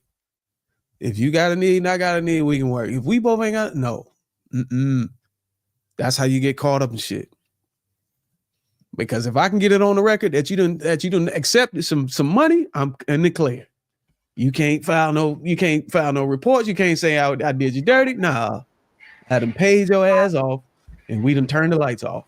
We out. That's not true, dog. They can 100% still. You could pay somebody for sex, they could say no, and then you just burn out that money. And if you try to take it from there, you go to jail. Oh no! Who's paying before they? No, you put the money on the table after services have been rendered. I don't know how many times you done got scammed. Come on, man. Come on, Mike. You know you don't put the money on the table beforehand. Never. I'm not even handing her the money myself. Somebody else is handing it to her. The money ain't even coming out of my hands. Yeah. I got a middleman. It's almost like a bet. Walk me through this. So you paying the pimp, and then he send the girl to you. No, it ain't even a pimp. It's just somebody that's holding them. It's not. Nobody is gonna be able to take a screenshot or a picture because when this cash app came from Darwin McPherson, no, hell no. It's gonna come from somebody else's cash app, whatever, somebody else's hand. It ain't coming from nothing. I don't got no digital footprint connected to that. At the strip club, do you put the money? Do you get the money to strip? Do you get the money to the stripper before she do the dance or after she do the dance? That white making that bitch brain as he walking the door. During, I guess. You ain't about to go and be like, "Hey, look, here's $10." And she walking by like, "Hey, I'm putting my $20 in. Just make sure you come back." While she come back, she get. Do they shit? God damn. But listen, the only reason why I use you got to give it to them first, bro. Only reason why I recommend using a middleman for services like that, because you always got a witness. If somebody said that you ain't pay or you ain't show up or you ain't, no, we got a witness right here that got receipts that went down. I will say I do have an interesting question then for the ladies on the panel, real quick. Because since we're talking about lying in relationships, or people don't have to lie or whatever, right? And this shit been burning me for the last couple of days. Pause. Damn, that came out wrong. Hold on, but say that again. Same way. Say it the same way. For the ladies, since we on the honesty thing, right? If a man told you, don't piss me off, but go ahead. If your man told you, I want other women, and let's say he did it the Marcus way, he's sweet. He put all the sweet nothings on it too to make it sound good. He want other women. Are y'all cool with that?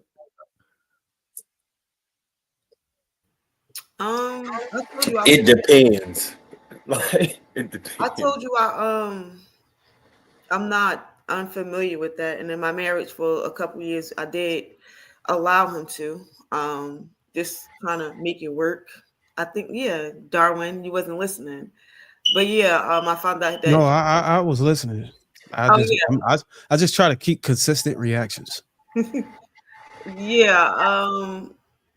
Because I was in love with my husband or whatever, and I realized that he wasn't monogamous. We did try, I allow him to or whatever at a fault. But me now, absolutely the fuck not. Nah. Hold on, so y'all both was in it? Y'all both was sandwiching, or just him? Hey, go do your hard pass. It was just him, but I wanted it to be like a family, but it was just him. I'm not into women. Damn. So you told him you wanted the menage, and he was like, "Nah, I gotta get this on my own." No, he's talking about polygamy. I'm not into women, so I was just like, I would want us to be around each other, like like a family, like me and her are friends. I mean, you could have went double cow or something like that, right? But I'm just saying though, like, no, I'm just saying though, she's not into women. I mean, I get it. You're not into women. So it makes sense for him to go ahead and do his own thing away from you. But I'm saying, is it no possibility? Let me use one. Is it beyond the realm of possibility that it can take place, that y'all can all have fun without you touching her? No, Okay. because that was my rule. I said no at all. Like no. So you don't even want to see her. Like No, I said we could all hang out. Like, you know, we made rules and stuff like that. Like, hey, yeah, we'll do like dates and stuff.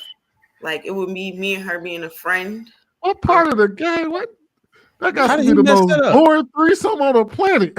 It's not a threesome. I know. What I'm saying is, like, what the hell is the point of us all going out How did he together mess that up? if you ain't gonna participate in the nighttime fun? Because it just wasn't that. I wanted him to still be happy, and at the time, you know, I done got you drunk. I done got her drunk. I'm drunk. We having a good time. We done the food Hey, is yo, you in sounding kind of. this is the women that we in relationship with, man. Come on now. We both all sitting here feeling good, right? And then it's about time to get down with the goddamn. And then you say, I'm going in the other room. Y'all can have y'all fun. Sweeney trying to man, we gotta intoxicate go in the y'all. other Be room. careful. What you man? I gotta Hold on, so what he's supposed to do? He's too. supposed to rotate from room to room whenever he, you know. No, we had different houses. You feeling frisky, she feeling frisky, he feeling frisky, and you like, I'm going home. I'll let y'all have a we good got night. it wrong. Hold on, we got it wrong. They said they had different houses. They were in different locations. So are you saying that you and him had a house together and him and the other girl had a living arrangement together? Yeah, it was just like that. Basically, like he had two houses. How does a man mess that up? Ain't that like a fumble or some shit? Yeah, obviously stuff like that never works because jealousy comes involved. True. And then a lot of times people try to get into polygamous relationships based on love, and it's more of a cultivating type of thing. Y'all already got to come in there like freshly, all three of y'all. It can't be like somebody already got a marriage or a relationship and a bond, and then you bringing in a new person. And then sometimes men gotta try to get greedy, right? And step outside of the one woman or the other woman, as you say, Why would that be greedy? With you allowing you to one woman, then you try to go out and mess with other women, then it's the problem. Why would So that be greedy? you said you realized what puzzles me is that you realized that he wasn't monogamous. Like, was this after marriage or before? It was during marriage. Oh hell no! You fell for that? It was during marriage. Wait. Let's say for the sake of argument that what I gotta like. Why would that be greedy? Man, we got to close out too, y'all. So what? Have more than two women? Hey, what? I mean, you got to. Because I'm already allowing you to have a woman. You get what I'm saying? So if it was up to you. If I'm allowing you to have that, respect my issues, that's already doing something to me as a woman. But because I love you and I want our marriage to work, respect what I'm saying. What if it was just one woman at a time? Like, I'm with this woman for 6 months. Then when I'm with another woman for 6 months, she loved him and she wanted marriage to work. I think if you just hear me out, it could be wrong. If you love him, I'm just talking about Pandora's box here. Like, why? Like, you know what I mean? You open up Pandora's box to say you can have another woman, but then you like, hold on, wait a minute, I got to put some parameters on the thing. Like, you done already opened up the box. No, Sweeney, but you got to put parameters on that. And I'm not even experiencing that, but I ain't even saying you got to put parameters. I'm saying they shouldn't have opened up the box to begin with.